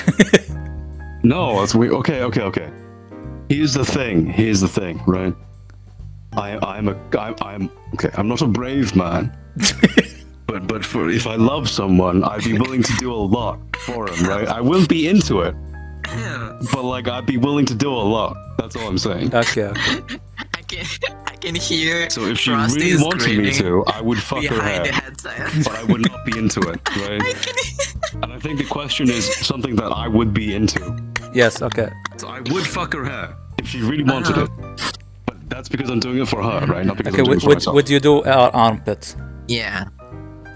with a random fling? No. Okay, would you do? What Let's see. I'm a traditional man. knee? I don't have random flings, freak. All right. I'm not a loose What about whore. knee? All right. Knee. Would you want to do the How do you knee? mean knee? What about your How do you fucking knee? You don't know? No, how do you fucking knee? I think he meant like It's behind the knee. like behind. Behind the knee. Yeah, Like- yeah. Hang on, I gotta check it. Oh.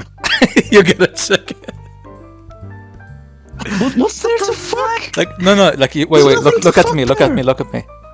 You see this like area on? Like this? No. Like this? It's like this? it's like arm. You said you look at the arm. Yeah, it's like you see- arm thing, yeah. but it's over here. Okay. It's like Are you armpit saying fucking. if I This is would what be you into call that? I elbow would not be into that. Because It's next to the thigh. And if they flex the wrong way, my dick would be crushed. I'm not interested in that. Okay, here's the thing. Okay, we I put don't safety have protocols. Really strong legs, but I could crush a dick if I wanted to. That's all I'm saying. Okay. I guess you could say. But it's yes, I'm the not a same loose as whore, elbow. freak. I do not do random flings, right? Random flings are not my kind of thing. Okay, what about urethra I play? need a committed Oh, relationship. one more. Okay. Urethra. Wait, what You're oh, sounding? Yeah, like you put like a I don't know stick if in I'd your be pee into hole. it. Okay.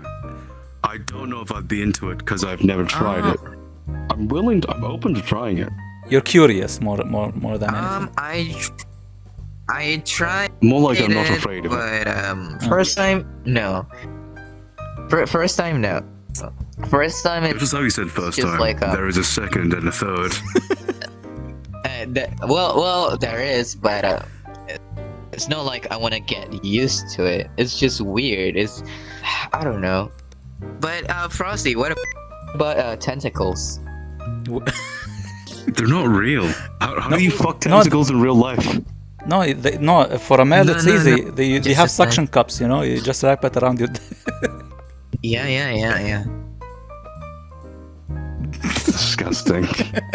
Look, okay, one, Okay. I am not Another fucking an question. actual animal, okay? That's weird and disgusting. It's right? not Two, an animal. Right? If it's like a dildo or something, that's weird, but like, sure. If she's into it, I'll fuck her with it.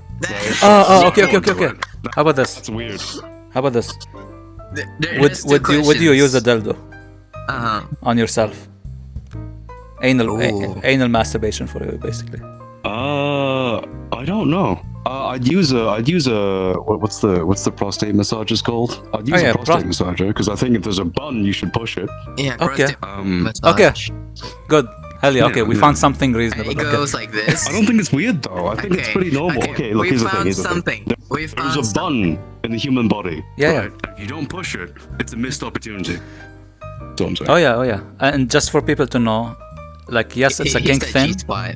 It's but- the G-spot. Yeah. Yeah, the P spot actually. It's called the P spot. Basically, if you must, for the male, the G spot for the woman, the P spot for the male. But just for people to Why know, are you saying It's just the prostate, guys. Yeah, that's just the prostate. yeah, the P spot. it's literally called the P Yeah, spot. but why are you calling it that? It's I didn't just make the it. prostate though. I didn't make it. Look, it's just the prostate. There's nothing magical about it, right? You're just pushing on the organ in a direction that it's not used to. That's all it is, Yes, right? and for people to know, it's very healthy actually. So you'll decrease your chances of getting prostate cancer. So it's good to massage it and benefit. You're getting sexually. Fuck pleasure. yourself in the ass. You won't get prostate cancer. That is a ERP. Hell yeah. An ERP. Fuck yourself. guarantee. No, I'm kidding. Okay. Wait, Snow, you don't know this? You did not know that the prostate was a thing? When you mentioned in the past before, remember? He did. In the Yeah, I know, but like you were surprised about the P spot. I think he was never surprised use by it. the name. No, I call it G spot. Yeah, I usually call. You don't male and have a female G-spot, Snow. different. I've checked. You don't have one. I don't. Wait. You Alright. checked? No. Wait, Snow, you sent him some pussy? No. Okay, wait a minute. Wait a minute. When do we fuck? Is somebody impersonating me and you Snow. fuck me? I'm omnipotent. Is that what's happening? I'm everywhere and nowhere at the same time. No. I know you checked. I checked too. Okay, You but that's not the thing. But that's not the thing. What I meant is, I don't know. It's the naming thing. So I Right. usually You were aware there was a spot female- up your ass that felt good when you pushed it. Yeah, You just didn't know it was I am something aware. different. Yeah, fair. Okay. I am aware. Okay, I am okay. aware. It's just the Yeah, I'll be surprised if you weren't location aware, of because male and female is different. But yeah. banana down a hallway. That's all I'm saying. Banana down Okay. a hallway. Yeah. I love how I just, like during this conference, I think I got like 2 or 3 segments out of this just feet picked up.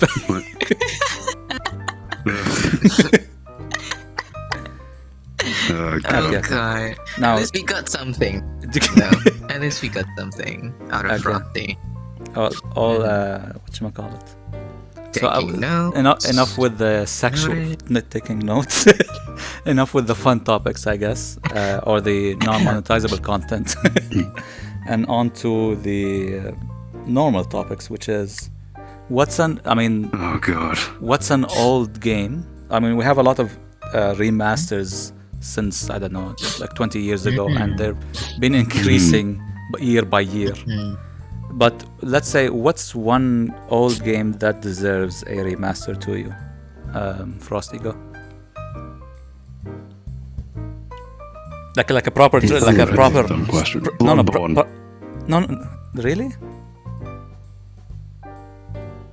Okay, imagine a Bloodborne remaster, right, with the DLC and everything, on PC, with ray tracing, right, with 4K textures, with the new physics engine. Oh, beautiful. No, but Running at 120 FPS. I mean, yes, I want it, but Dream.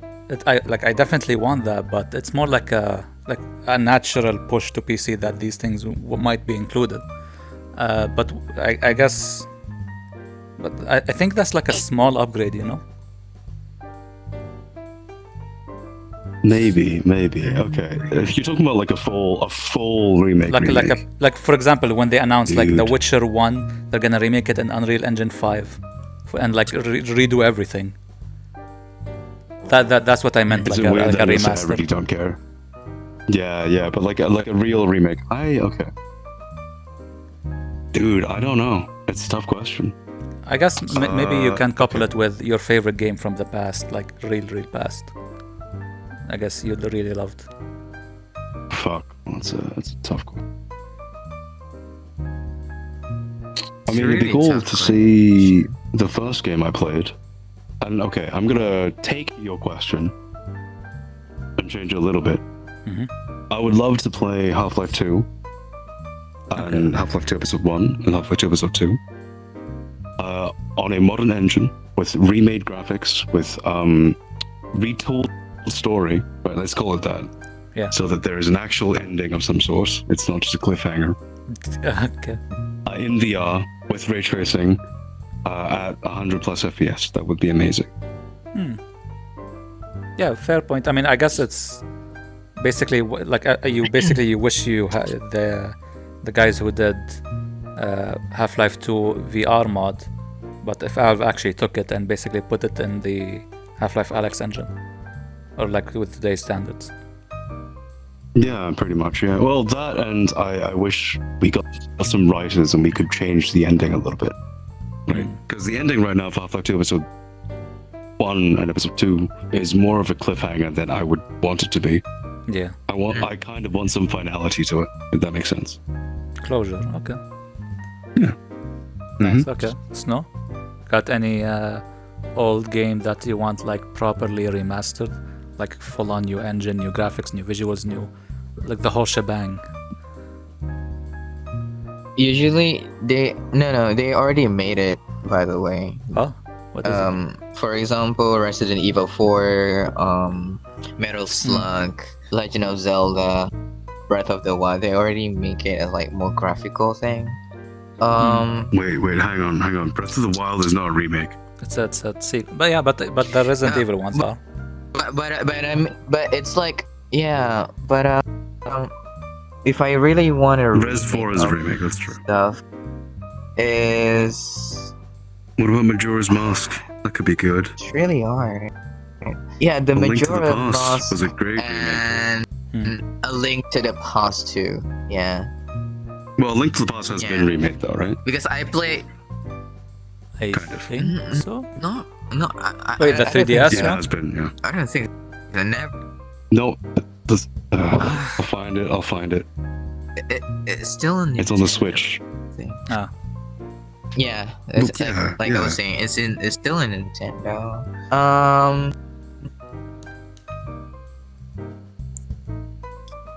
Usually in the past I play a lot of Legend of Zelda, like when I was at school or whatever, because it's like a game simulator in PC, right? And then I have a laptop back then, not emulator usually a is- laptop. It's a notebook. Yeah, an emulator Game Boy. GBA, yeah. Yeah, I really want a remake out of like Legend of Zelda. Majora Mask and A Link to the Past. Yeah, Okay. yeah. Like, I guess that's it. Sorry. I'm being stupid. No, it's a Link's Awakening. Link's Awakening, I think, okay. is a. Yeah, that's why I got It's not really a confused bit. remake. It's a pseudo. Yeah. Okay. It's a studio thing. Okay. In my case, so I'm excited for which one. That's one game. Like, hell yeah, they're remaking it and Unreal 5 and all of that. But I also liked all the remasters. I mean, they're not remasters; they're sequels, but Oh god. it carries the spirit. Ratchet and Clank. But in that sense, speaking of that game specifically. Yeah. There's two games from that same era and same vibe, let's say. The name escapes me, but one of the other name is Sly Cooper. I would love a remaster of that, or like a sequel to it, I guess, or something. Like with all the new tech and whatever. I don't know that. It's like a PlayStation thing, I think. I would love to see that. And the other. Oh yeah. Yeah. The other game. I would love I forgot- PlayStation 1 games remake. Yeah. Yeah. The other game I can't recall the name, but Mhm. it's basically like Ratchet and Clank. There's Jack and Daxter. I would love a remake for that. I played the shit out of that one. Oh my. Okay. I can see why now. Yeah. see So why. Sly Cooper and Jack and Daxter, like hell yeah. Uh-huh. Like it's like same visuals When and you same mentioned tech as PlayStation Ratchet 1. and Clank. Hell yeah. Yeah. Hell yeah. A lot of. Ooh, okay. When you mentioned PlayStation 1, I was like, okay, that's recall some memories. Holy Yeah. fuck. There's a. Oh, what games have you played on There's a PS1? game called Gaia. There's a game called Gaia where you control a Gundam, and it doesn't call Gundam. It's like a Gundam thing. It's like it doesn't. For me, it's like It's a mech.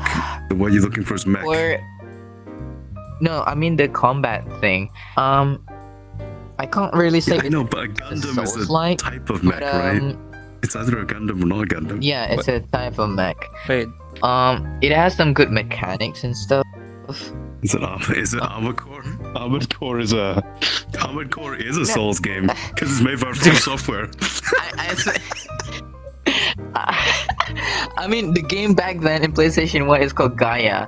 So when I see Armored Core, I got like nostalgia from it, like Armored Core trailer from it. But it's in console game. So when I see it's in a PC game, I was like, okay, sure. And then I really wanted Harry Potter kind of franchise of like Chamber of Secrets turn into remake or something. You know? It's like it doesn't have multiplayer, but Yeah, I mean, story standpoint. speaking of Harry Potter, they are making a new. It's not a remake, but they are making a new one. It looks pretty nice. Also, can you like go back a little bit?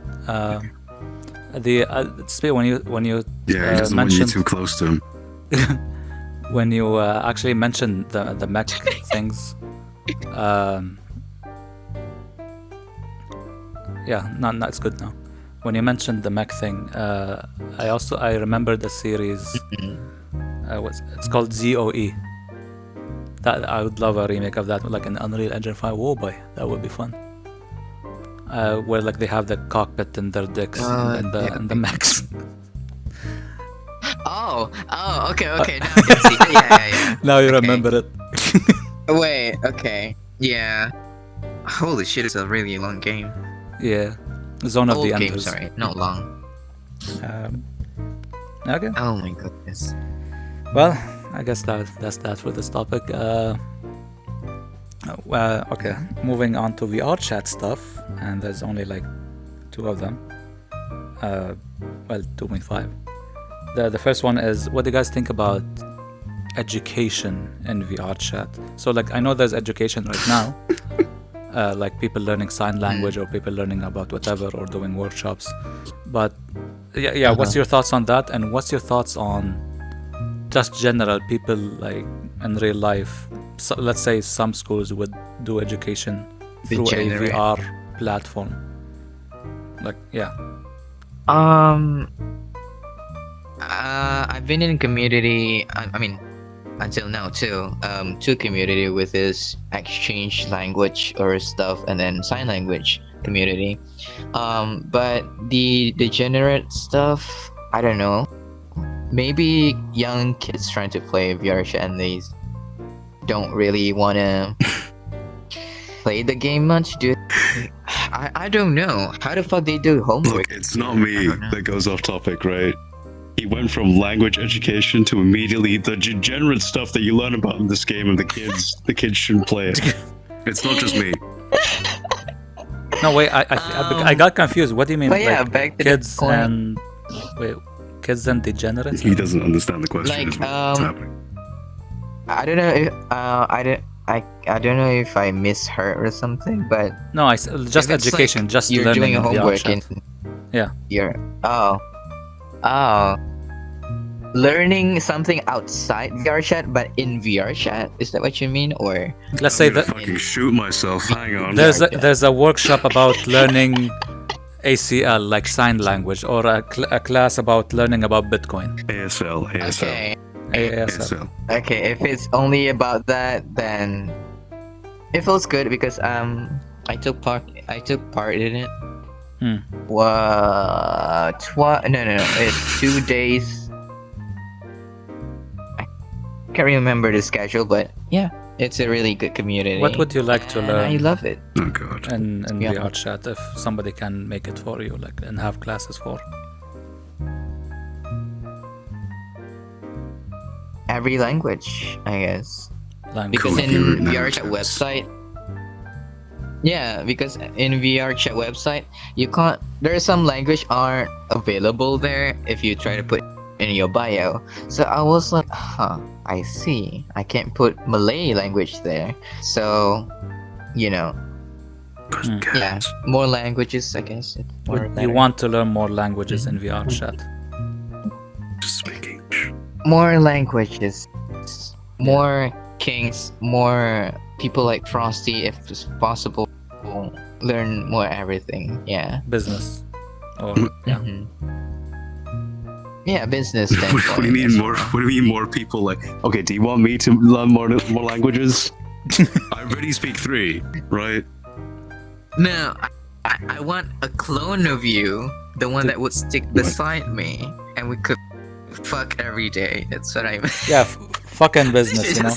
You fuck him and you teach him business, business and marketing. Yeah. The fuck's no. No. Stop projecting your desires on me. That's weird, alright? Okay, Frosty, what do you think? This. Yeah, education in I'm gonna VRChat. throw on my hat now. No. I think it's cool. So here's the thing. There are studies that show that collaborative efforts and collaborative learning is incredibly helpful for language acquisition, and indeed for sort of the vast majority of learning as well. So when we talk about collaborative learning, we talk about the information gap. So between you and me and Snow and I, right, there is a significant information gap between the things we know and the things we don't know. And through collaboration, right, through group projects and group work, we can sort of solve these information gaps, and everyone gets to a higher level of understanding for whatever that topic is or whatever that language is, through this group effort of like interchanging our information gaps, right? And we fill in each other's gaps in knowledge. So that's an established thing, right? Okay. So that's a baseline that you need to understand for me to argue my point. So yeah. I think VRChat, from a learning perspective, from a language learning perspective, is incredibly helpful because it allows practitioners of a language, of a second language or a third language, to practice and communicate in that language and to commit to group projects or have fun games, which are functionally group projects, in the sort of target language. In terms of school children, right, actual kids going to school, I think face-to-face is still going to be more effective. I think face-to-face learning and face-to-face group projects and face-to-face sort of bottom-up education is still going to be more effective. But if they are online only, for whatever reason, COVID or other reasons, sorry, that's a burp, I think that VRChat is probably preferable to just having a Zoom call or just having a sort of online-only syllabus. And the reason why I think it's preferable is because, one, when you're talking to kids and trying to get them to learn, it's easier as a teacher to observe 3D avatars not paying attention than it is to look at, the screens of a student looking away in a Zoom call. Yeah. And two, because it allows for that collaborative group effort to learn through sort of the information gap stuff. That's it. I think VRChat or VR in general incentivizes us to speak in target language, communicate in target language, and allows us to explore target language with first language speakers, or indeed very, very good practitioners of that language. And I think that in an education perspective, it allows us to use bottom-up education and group work in a setting that otherwise might be difficult outside of VR, right? Because group work without being able to interact with the person with any physicality is incredibly difficult, right? And there's no immediacy to any sort of online-based group work that's not VR related. So there we go. That's my opinion. So I think it's good, but like physical education is better. It's just preferable if you only have online. So basically, languages are fun. There we go. Basically, like real life is at the top, and online is at the bottom. VRChat is basically in the middle, or like any VR game. Yeah. It fills in the place in the middle. Yeah, it's somewhere in between. Then okay. I think I will say, I do think for language learning, VRChat might be sometimes better than real life, depending on the amount of inputs you have from native speakers. And what I mean by this is, if there's only one native speaker teaching you, it might be better, or it might allow you to practice the language more if you go on VRChat and speak to a bunch of other native speakers, right? As a supplementary thing. Yeah, the immediate access to more learning partners. Like, you've taught me phrases in Arabic. Snow's taught me stuff, for sure. Yeah, stuff, quote stuff. Stuff. It's like I'm telling you, and I told you some bad stuff. No, you taught him the right stuff. No, that was the implication. Outlining it just ruins the joke. What the fuck? The right stuff. The good stuff. Sorry. Okay. Then, is there anything you would like to learn from someone in VRChat? Not necessarily language, but other stuff, potentially.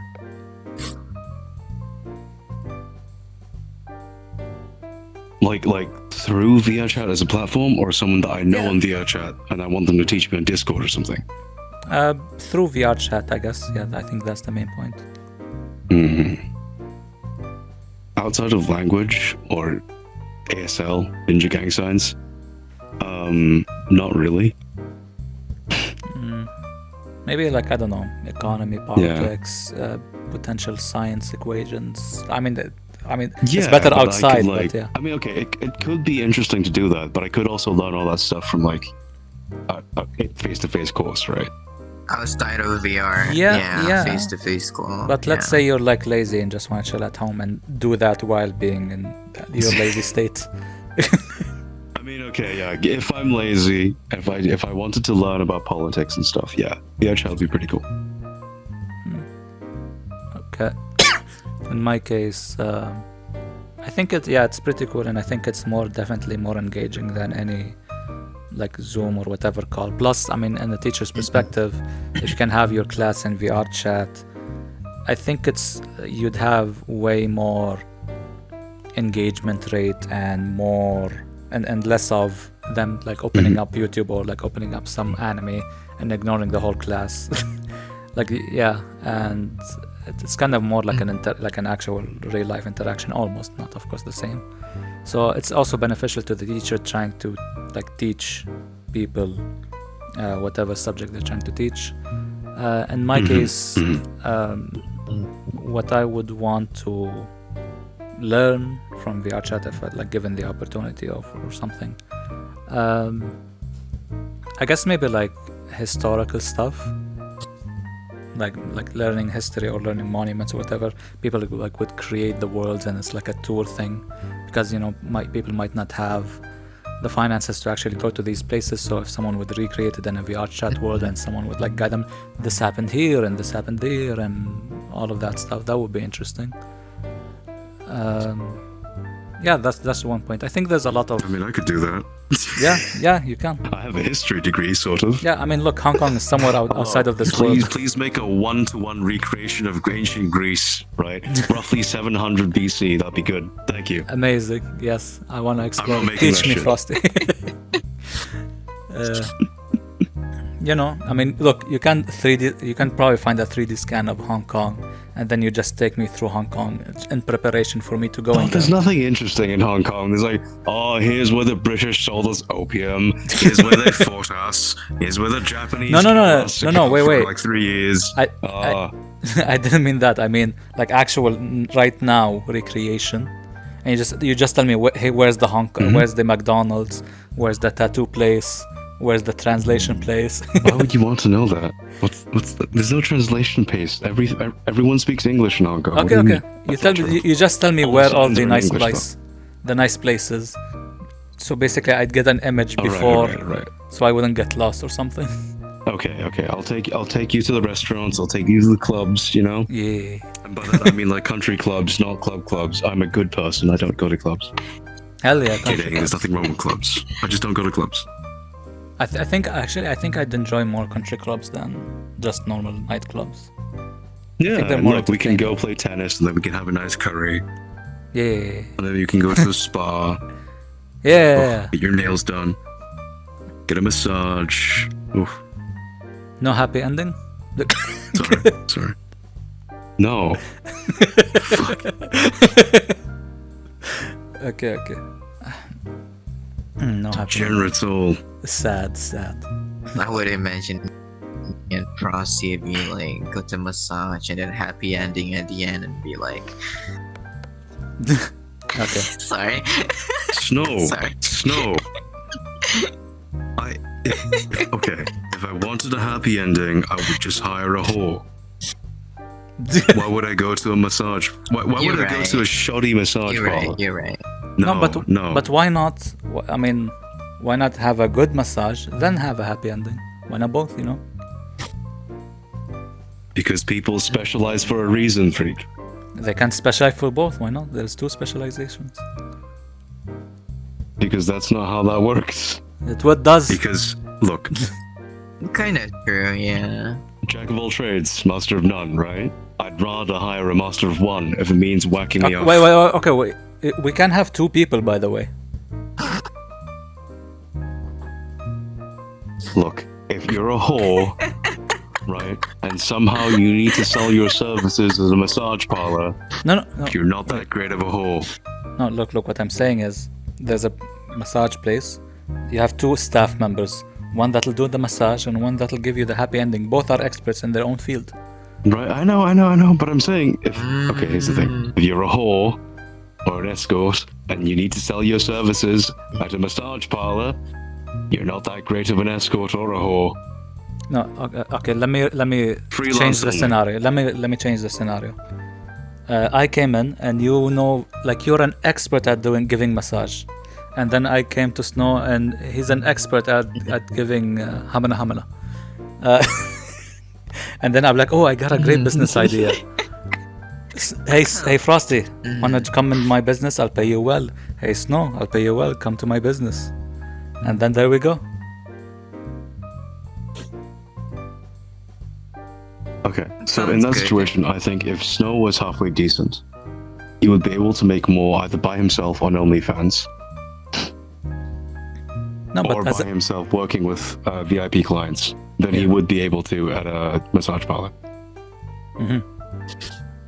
Yeah, with your massage skills and Snow with his client catalog. Yeah, I think Snow would be able to make more by himself, and so I think that any quality whore will be by themselves. But here's the thing. Me as a business person, I recognize Snow's potential and I do not grow it and utilize it all for myself like a corrupt business person I am.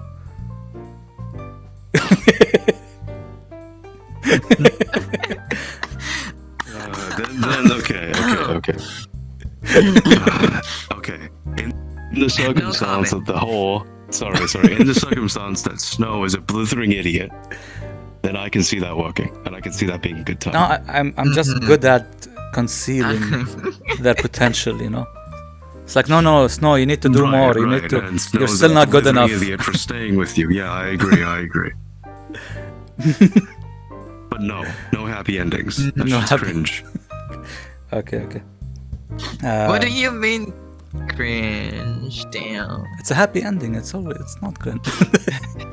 It's in the title. It's a happy ending. Okay, so I'm not sure how we got here, from education and VRChat, but okay. Did VRChat help you in any sort of way, either physically, financially, mentally, socially, emotionally, all of that stuff? Let's change it up. Snow, do you have an answer for that one? Mostly socially.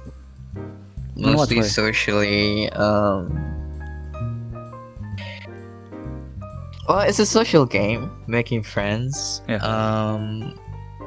Well, there's ups and downs where you go into public words and you got none, or blah blah blah, something like that.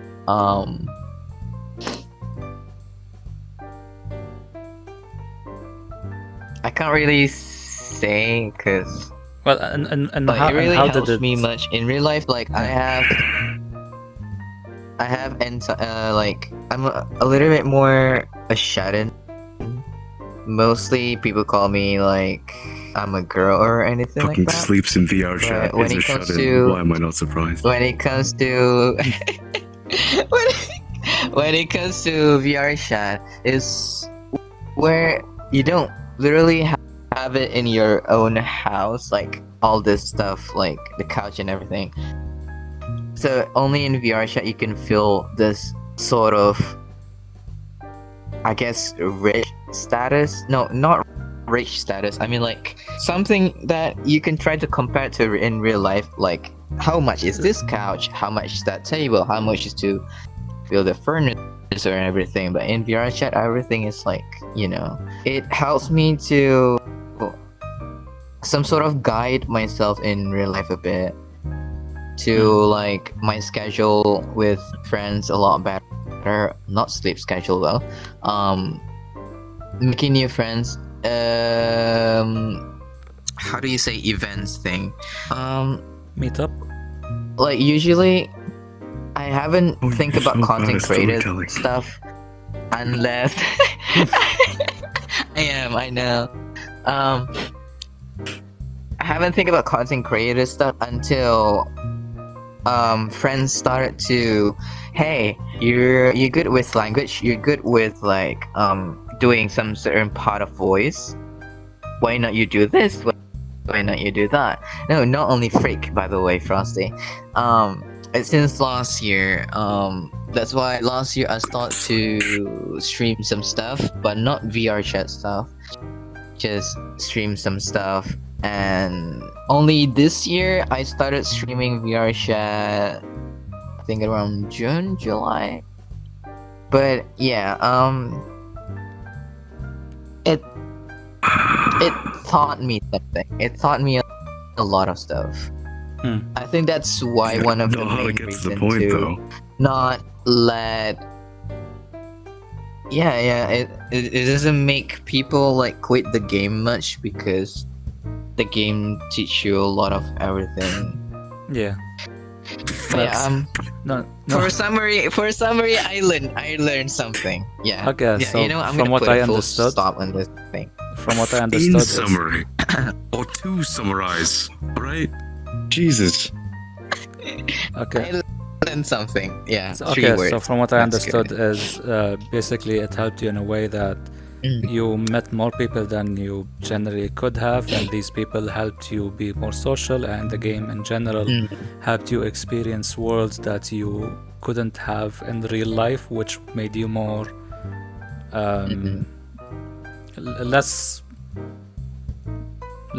thinking and less negatively, let's say, and more positively, because you're experiencing these new worlds. And another thing is how these people that you've met helped you in a way that teaches you new things as well as help you grow because you're now doing stuff. Alright. Yeah, I mean- mostly financially standpoint and social standpoint. But yeah. Oh yeah, Okay. don't invest. Don't listen to this guy. Don't invest all your money in crypto. Anyway, Wait, I didn't say anything. We didn't even mention crypto. This guy. no. Okay, when you mention finances, I know this guy's take on finances. So Like, if I get to that, then you can bash me. He did, but he didn't.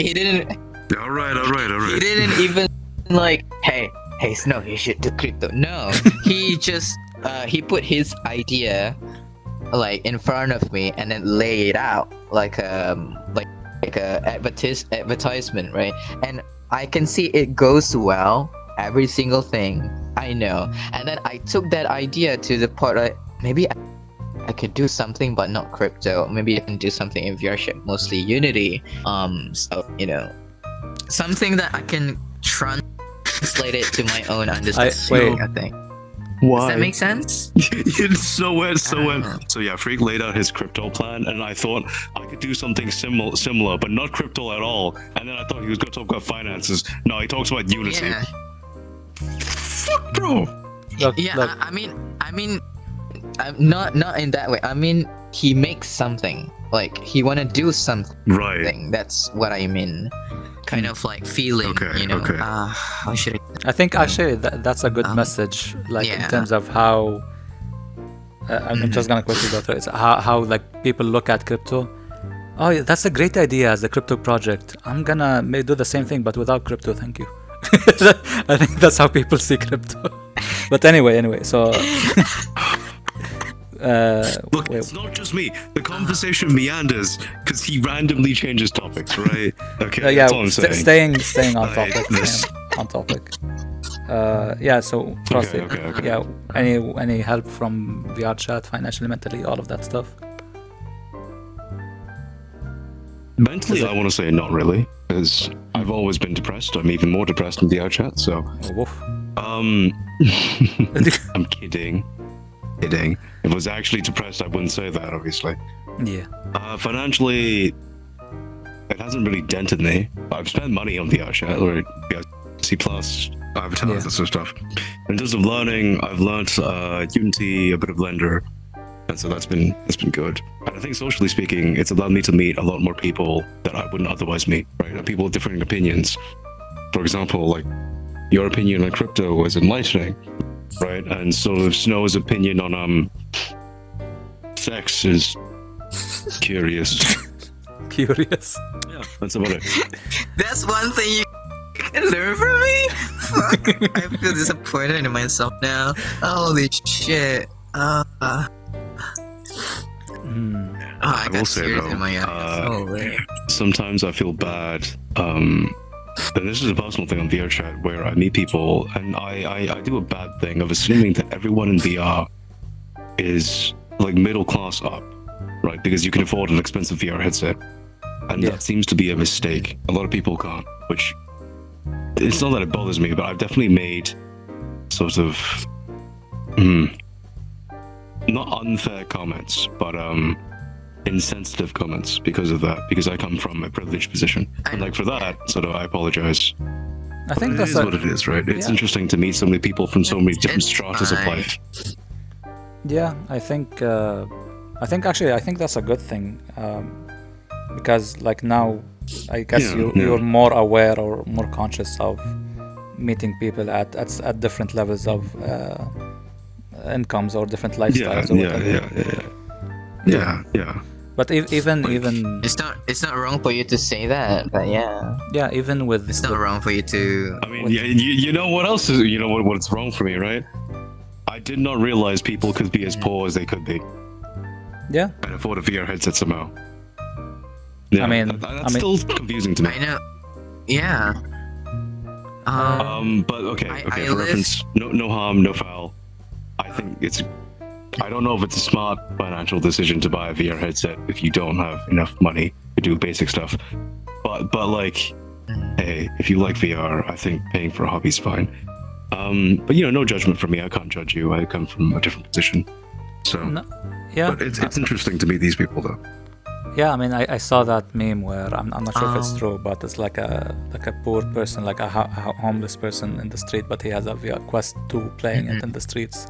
Oh, dude, yeah, that's a great meme. But here's the thing: when you consider, like also like people on the low financials, people who are poor, they spend a lot of their money on like drugs or alcohol, whatever.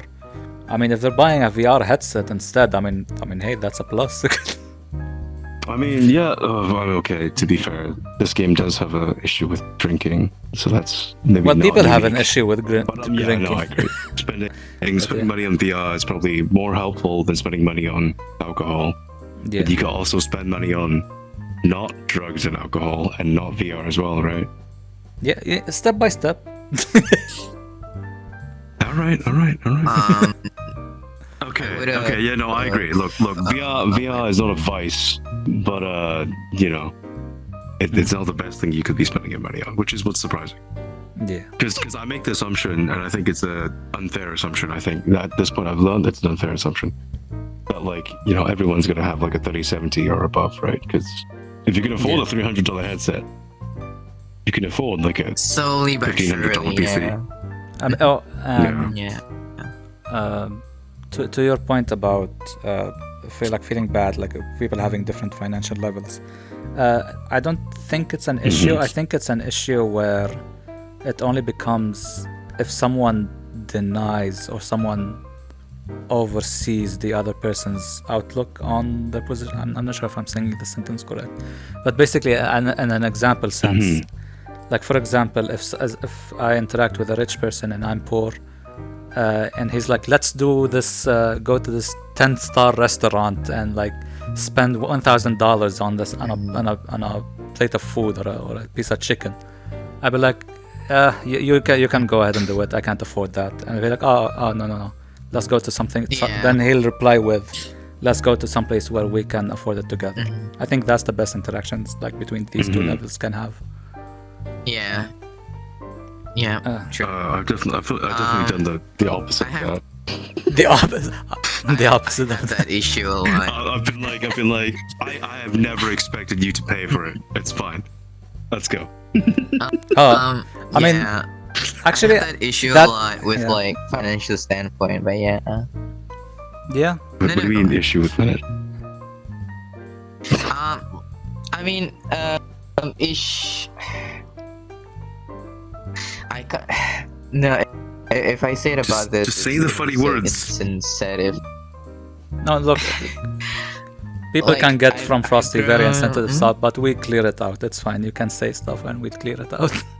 Yeah. He'll censor it. He'll definitely edit the video, right? Yeah. Hell You no. should tell me. Come on. Um, Lie, freak. Lie. Just lie. It's a common Little thing white lies. where when Freak mentions something about eating out a meal and your friends have like higher financial status, they would just like, hey, let's go here, I would pay for you. And honestly, I would go, no, let's go here, and more cheaper and it's more classic. It's just a way to say positive thing about them at the same time, but Yeah. in I like hate that you said more feel cheaper. bad as well. I know. That's why I said it's insensitive about thing. No, so not what I because of the feel about it- meaning behind it, but because you said more cheaper. No, Oh, the language. no, that's just bad. No. Yeah, the way It's I'm alright, saying though. it, it's bad. I know. But yeah, I'm they dying. So. I know they would Slowly feel but surely. bad that they they invited me or something. But if it's like me standpoint, I don't wanna. No, I Even think it's fair. If I the don't think risk it's is you insensitive. have to pay for it, you know. But Yeah, the risk. I don't think it's okay, insensitive like some to friends, refuse or suggest you an know. alternative. Like it's fine. Yeah. Yeah, it's just a communication thing. You just work Yeah. with it. And Mm-hmm. with what Frosty Yeah. said, like when you thought like it was, I'm assuming it was like a belittling thing when you said like, I didn't expect you to pay it, I'll get it for you. Maybe it is, maybe it isn't, I don't know. But it's still like maybe half of it is bad, but also half of it is good as well. I mean, you just have to talk If it I through. said it's a snow, I would mean it as a bad thing. Yeah, don't worry about it. Look, if you like, for example, like aside from before telling my own story, like if, for example, if we interacted with each other and you said it to me, Mhm. I'll be like, oh, you dickhead, thank you, let's go. Yeah. I mean, okay, I don't really see it as it's an Asian thing where if you eat with your friends, it happens more in family. Where with you eat your family, everyone who has income will try and pay, right? Because you want to give them you want to pay. It's like it's not honorable or anything. It's just like a common Asian thing where people will fight to pay for the meal. Oh, It yeah. happens. Another the thing. The main point is the offer. Like you offer. All right, I so can pay next for time this. I take you to a Let me pay. restaurant, right? Okay. I won't offer. Mhm. I'll just do it. You won't even know when I paid. Oh, You won't even see the price tags. Okay. It's all right. You'll see the price That- tags, that think it's kind of ringgit, and it'll be thing- American dollars. That kind of way sometimes piss me off to the fact that after we eat in a restaurant, I would buy a cake sent to my friend's house just for that. It's all right, Snow. Because they for didn't tell me, reference, so I I was don't like cake. I don't want to tell them. Please don't give me cake. No cake. I mean a different cake. I prefer but- meat instead. A Give wolf. me meat. Give me your meat. Yeah, I mean a Actually, different cake, but yeah. I mean, I know. Don't worry. Go. I understand. Yeah. I'm just being facetious here. I'm choosing. actually, to another like just I mean, it's Exactly. not the topic, but I'll add into it, which is, let's say like, basically do it in percentages. So whatever you can afford, you just pay your part, and everyone's good on it. That's one thing. That's another solution as well. Mm-mm. But yeah, that's it. Yeah. Oh, you do it the proper way, right? You only dine with people Ah. if you're of similar financial status. Do not touch the riffraff. Oh, suddenly wait, civil war, wait. right? There's another way. I'm kidding. Wait, there's another way. When I'm hanging out with my friends, right? There's a couple of cases where the bills came over on the table, and Yeah. we just pull out any or how much any amount and put it on the table, and one of us would go, okay, this is how much money we got. Okay, let's pay, and all the balances just keep to the guy that collect the money and pay for it. So we basically don't really mind. We just put money on the table, even though it's 1 or 10 or 20 or whatever. We don't mind, or shillings or whatever, coins. Okay. I guess that's another way, but yeah, usually we do that over here. That's nice. I don't carry cash on me anymore. You're letting your government control If you. my friends have cash, I'll be like, hey, just give me the cash, and I'll just pay using card. It's fine. Yeah, actually, that happens a bunch of times in my case. Yeah. Yeah, why would you carry cash? I mean, Cash is disgusting. Well, some store- No. Couple of stores doesn't have the pay wave. I think They that's don't what take it's called. card. Yeah, they don't take card. Yeah. Yeah. Yeah. They don't have that device. Yeah. Okay, it's important for me to know that you understand that PayWave is not the primary way you pay with card. The primary way you pay with card is you run it, then you sign. Okay, it's important for me that you know that. Okay. So, the way to Or you put in a differentiate pin. it is depends on the device and depends on the establishment. If it's like 5-star, usually you have to sign and then your name, whatever. If it's like using a pin, it's probably a convenience store. If it's like cash, usually it's like Okay, these are different technologies. It's like Okay, let me explain them to you. Let me actually explain them to you, right? Okay. Okay. So in the UK it's different. In the UK there's no signatures. It's always PIN codes. So if you run a credit card, you pop it in, you insert a PIN, right? In Hong Kong, right? The PIN code is considered EPS, so it's considered a quick bank transfer, and there are no credit card fees because it doesn't go through the MasterCard or Visa or AE. And then when you sign in Hong Kong, that's considered going through your payment provider, so there is a payment fee. It's like 3 to 5% between AE, Visa, MasterCard.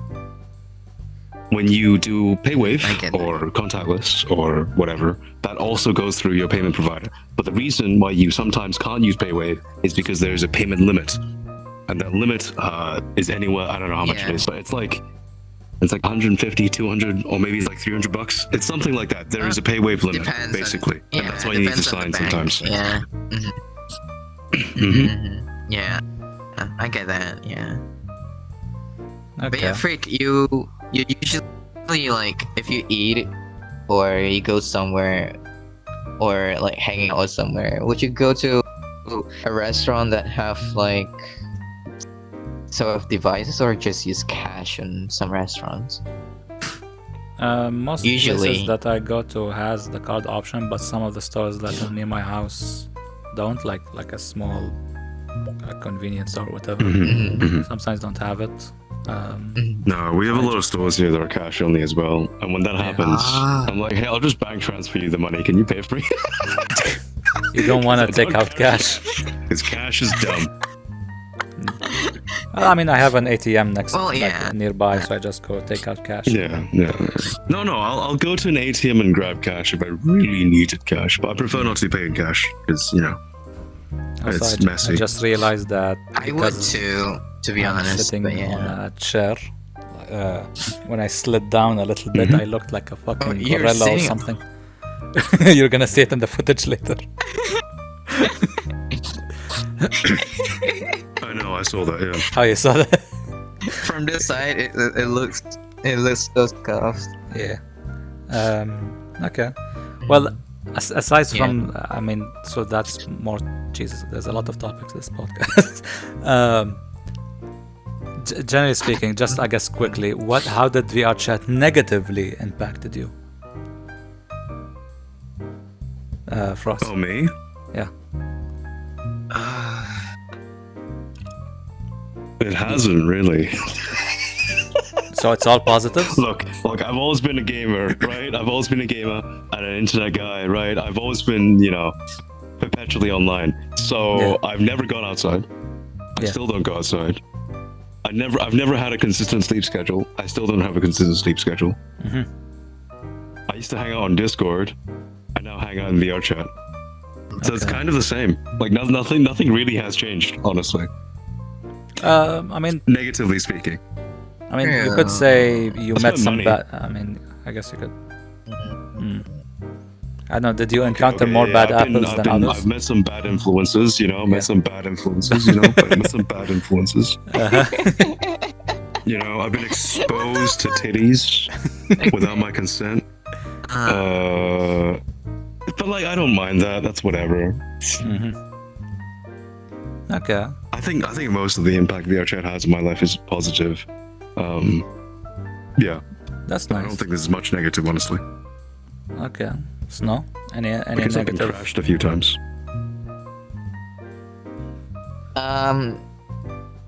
Not a lot, but the only negative is my view standpoint on groups of people, like public worlds change. Negative impact on me is just there's always risk on thinking whenever I go to public worlds, people gonna clone my avatar, and I don't want it, even though it's private avatar. You know what I mean? Negative impact is like I turn gay or something. They can't clone your avatar if it's private. Usually I'm straight. Usually I'm straight. Like I'm straight, but I'm gay now. The VRChat pipeline is real, boys. Oh no. But also, it's important, right? Yeah. People can't clone your avatar if it's private, dude. People can rip your avatar, but that's different. Yeah, I mean ripped. Sorry, ripped. What is that noise? Oh, that's a gloss noise. Do I have anything negative about VRChat? I guess, yeah. Maybe people that you met. I mean, I You had keep definitely. meeting Finnish people. That's a negative. I'm kidding. Finnish people are fine. Yeah. It's all positives. I guess the only thing I can say that's bad is just bad apples that I've run into, like obnoxious people or like a very small amount of very bad people. Like if all of you are chat like 100%, the bad people I've met is just 1%. Like from racist or sexist or 1%, really? X-ism, whatever ism that is, or I think just Freak rude is people. very tolerant of people in general. So people he considers bad might be auto block for you. So I guess. I mean, like there was this one guy that was like trying to like harass. Like I know he was harassing me.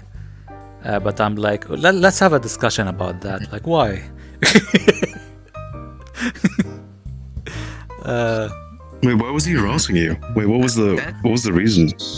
He's like, oh, you're an anime girl?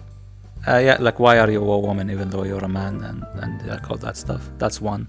Another example, but that other one didn't. Some dumb shit. Yeah. But the other one was a guy just going around and like, he was talking with me, but wait, you're an Arab, and then like full on Islamicism or like Arabism, like, and he's just being rude and But aside from that, like it's all positive. But would there be a negative thing in the future? Hang on, is Arabism not just straight up racism? It is straight up racism. I mean, it's like is it anti-Arab? Arabism means anti-Arab, right? Is that what it meant? I mean, I guess when I say Arabism, there's a lot to unpack here. Like, I guess the language, the region, the culture. So I guess it's like a regionist. I guess. Regionist. Sorry, I was being general. I shouldn't be general. No, fair. Fair critique. I haven't met a racist person like directly. Like, I mean, they couldn't. I mean, they can't see me. People will say the N-word. But like, I've usually not interacted long enough to know if they're actually racist or if they're just saying the funny gamer word. I mean, there's three people who say it. Like the people who say it just because they don't believe it as a negative thing, as it's a forbidden word. The other person who says it to be an edgelord or kids, and the third person is an actual racist. But generally speaking, from what I've seen, it's generally like kids or edgelords. Actual racists, it's mostly edgelords. Yeah, I agree. Yeah. Yeah. Okay. They need to be exercised. Yeah. Mm-hmm. Okay. Well, I guess we They're can. demons. Again, I guess quick. I mean, since we Mm-hmm. this was actually a long podcast. I didn't expect this, but we had fun. There's quickly, I guess, talking about the games we played. Frosty, you played. Oh, wait! Before we get into High play, on Life. wait! No. Before that. So, what do you think about our green friend? Yeah, let's talk about this. Wait, what? Wait. Right. Okay. Wait, what So I'm happened? gonna Not say you something, specifically. right? Yeah. Not our you, other not green you. friend. I think that we have our mutual green friend, right? Who only plays League of Legends and is so coddled by his leaguisms that he believes everything else is different, and he doesn't want to leave the comfort of his little damp cave. Right? It's fine. So before I'm gonna preface this by saying that I believe when a man commits to something, right, he should do it. And if he doesn't, then he's not much of a man. He's more of a child. Well, okay, it's not really a man thing, right? Okay, men and women should do what they commit to. Otherwise, you're more of a child, whining about things that you should have done and could have done. Okay. The context of this is our green friend, who is so plagued by cowardice, he would not buy a simple video game. He's so afraid of failure that he will not even attempt it, right? Has committed beforehand to buy Elden Ring when it goes on sale. And he's chickened out. He's backstabbed us. He's quite possibly a traitorous leech on life. So I'm just calling him out, right? According to Aro, our mutual Finnish friend, the Finnish would simply call him a weak man. And I believe that to be an apt and correct judgment. Look, That's it. to provide context on his behalf, since he's not here, he said he doesn't want to get it because he won't play it, or / probably won't play it. But I mean, to your point, Okay. he did say that from like he would buy it as soon as it's on He sale. made a commitment to buy it when it goes on sale. Yeah, that is what he said. Yeah. So, yeah. Cowardice.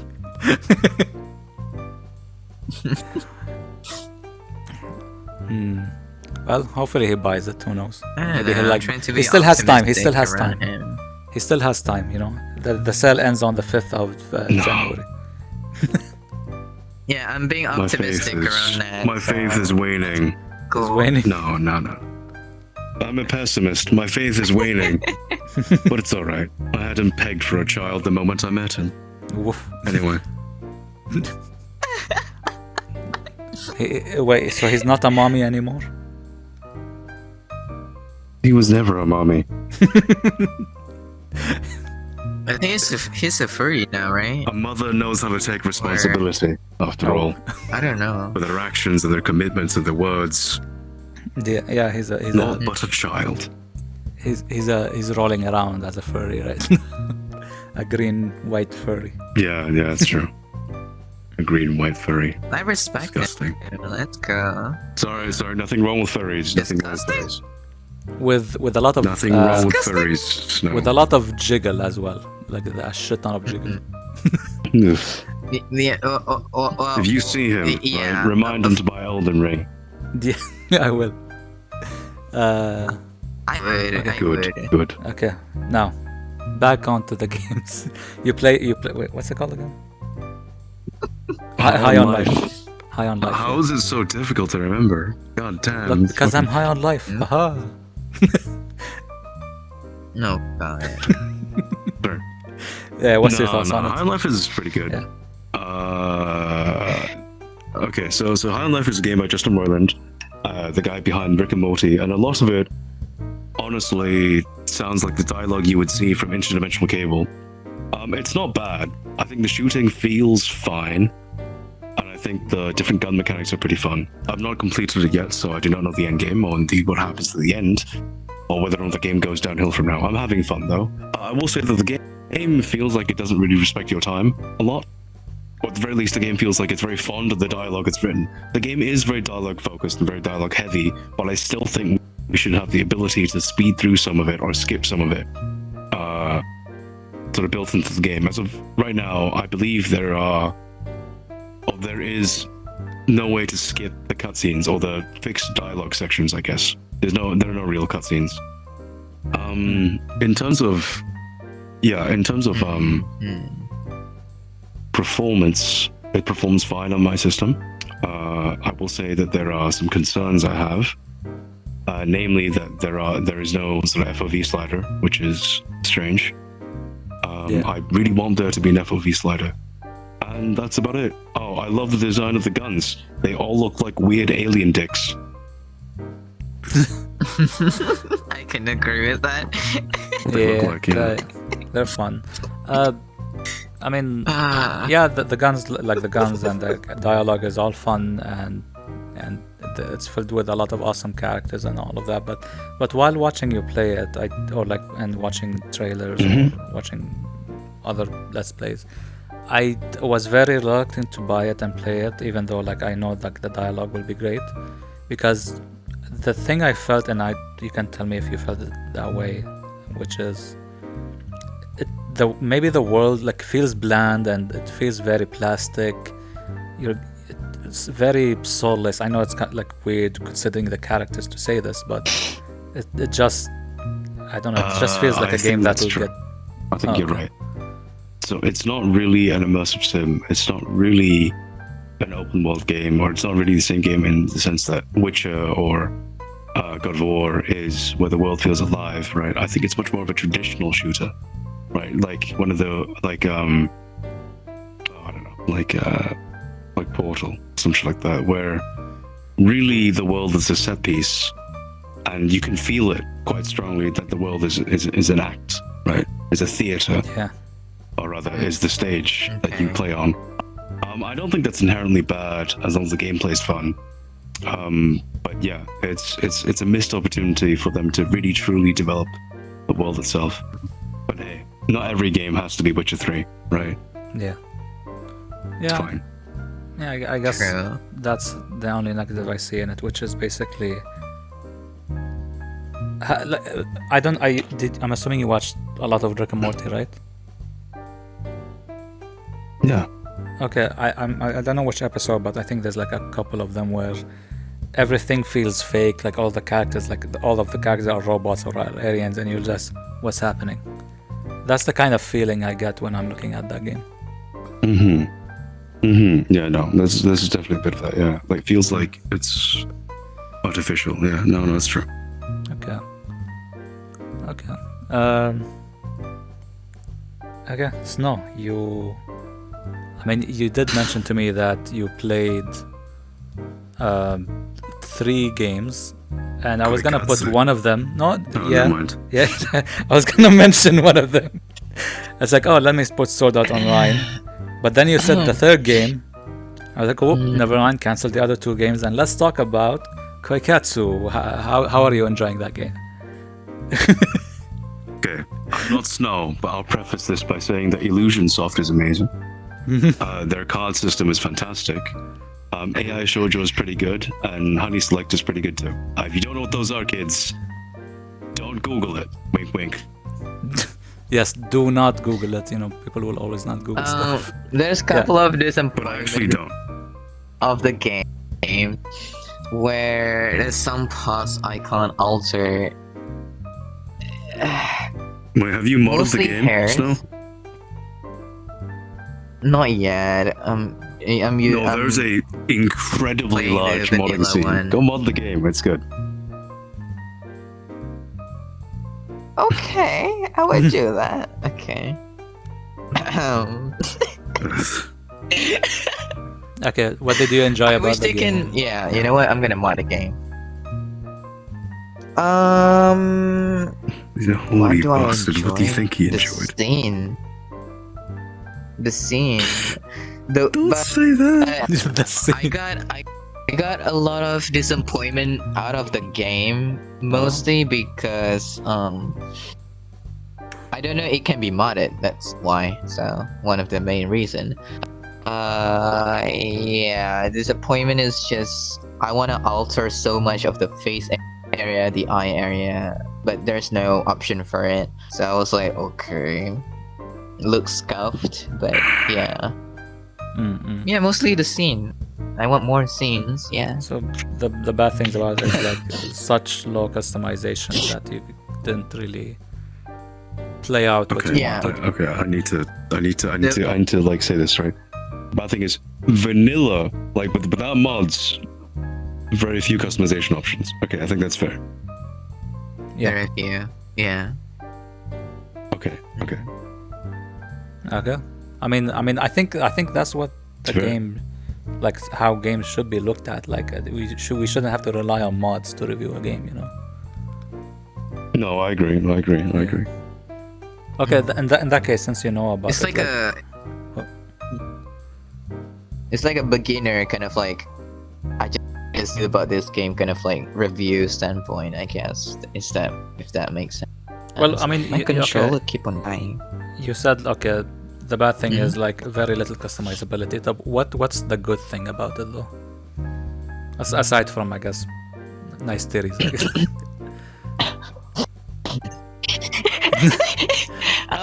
The animation. Yeah. Okay.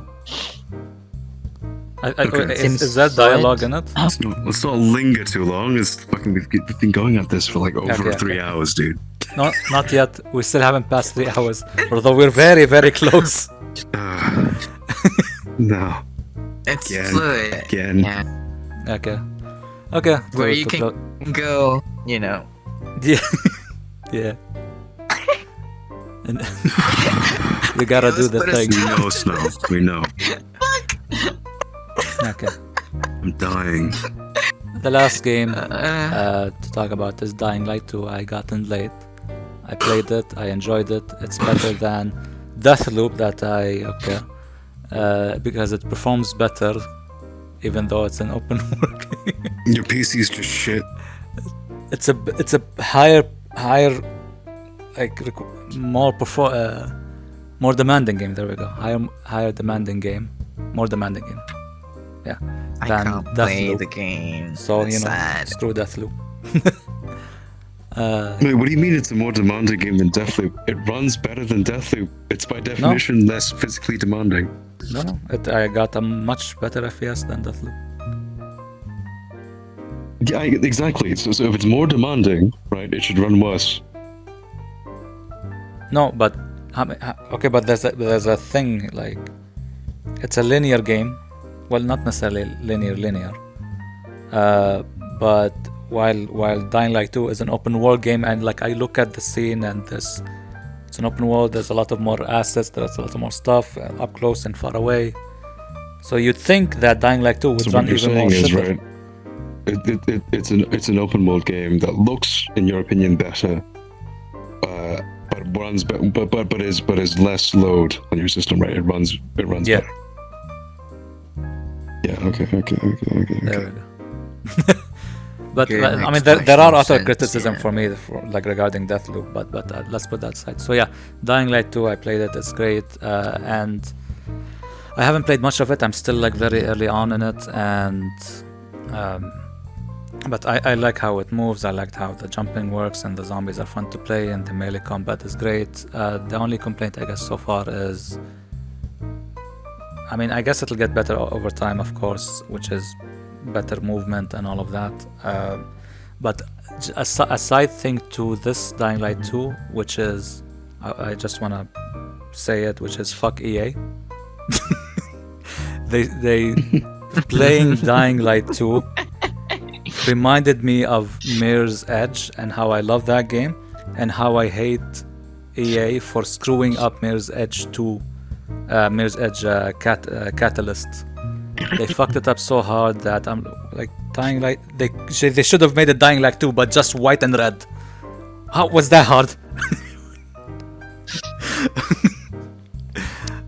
Catalyst. I love the original Mirror's Edge. There you go. I want to replay it again. Like, I think this would be like my 5th time replaying it if I do. But yeah, I'm gonna finish up Dying Light 2, enjoy it probably till the end, and hopefully, like, again. That's one game that I wish they could remaster. EA, remaster Mirror's Edge 1. Don't change anything, just make it a shit ton prettier, and maybe have co-op. That's it. Ray tracing, let's go. Oh my god, ray tracing in Mirror's Edge 1. Let's go. Holy shit. Okay. So, yeah, I guess that's That it. was so much better. Okay, we got the Chinese, the Hong Kong man. Frosty, we got here Snow from Good. the horny land, I wanna say. And You you can know, say that. Malaysia, Yeah. dude. Come on. yeah, and you got me, the guy that goes boom boom. I mean the Arab guy. Okay, that's the episode. It was much longer than expected, considering there was no guest. But okay, bye everyone.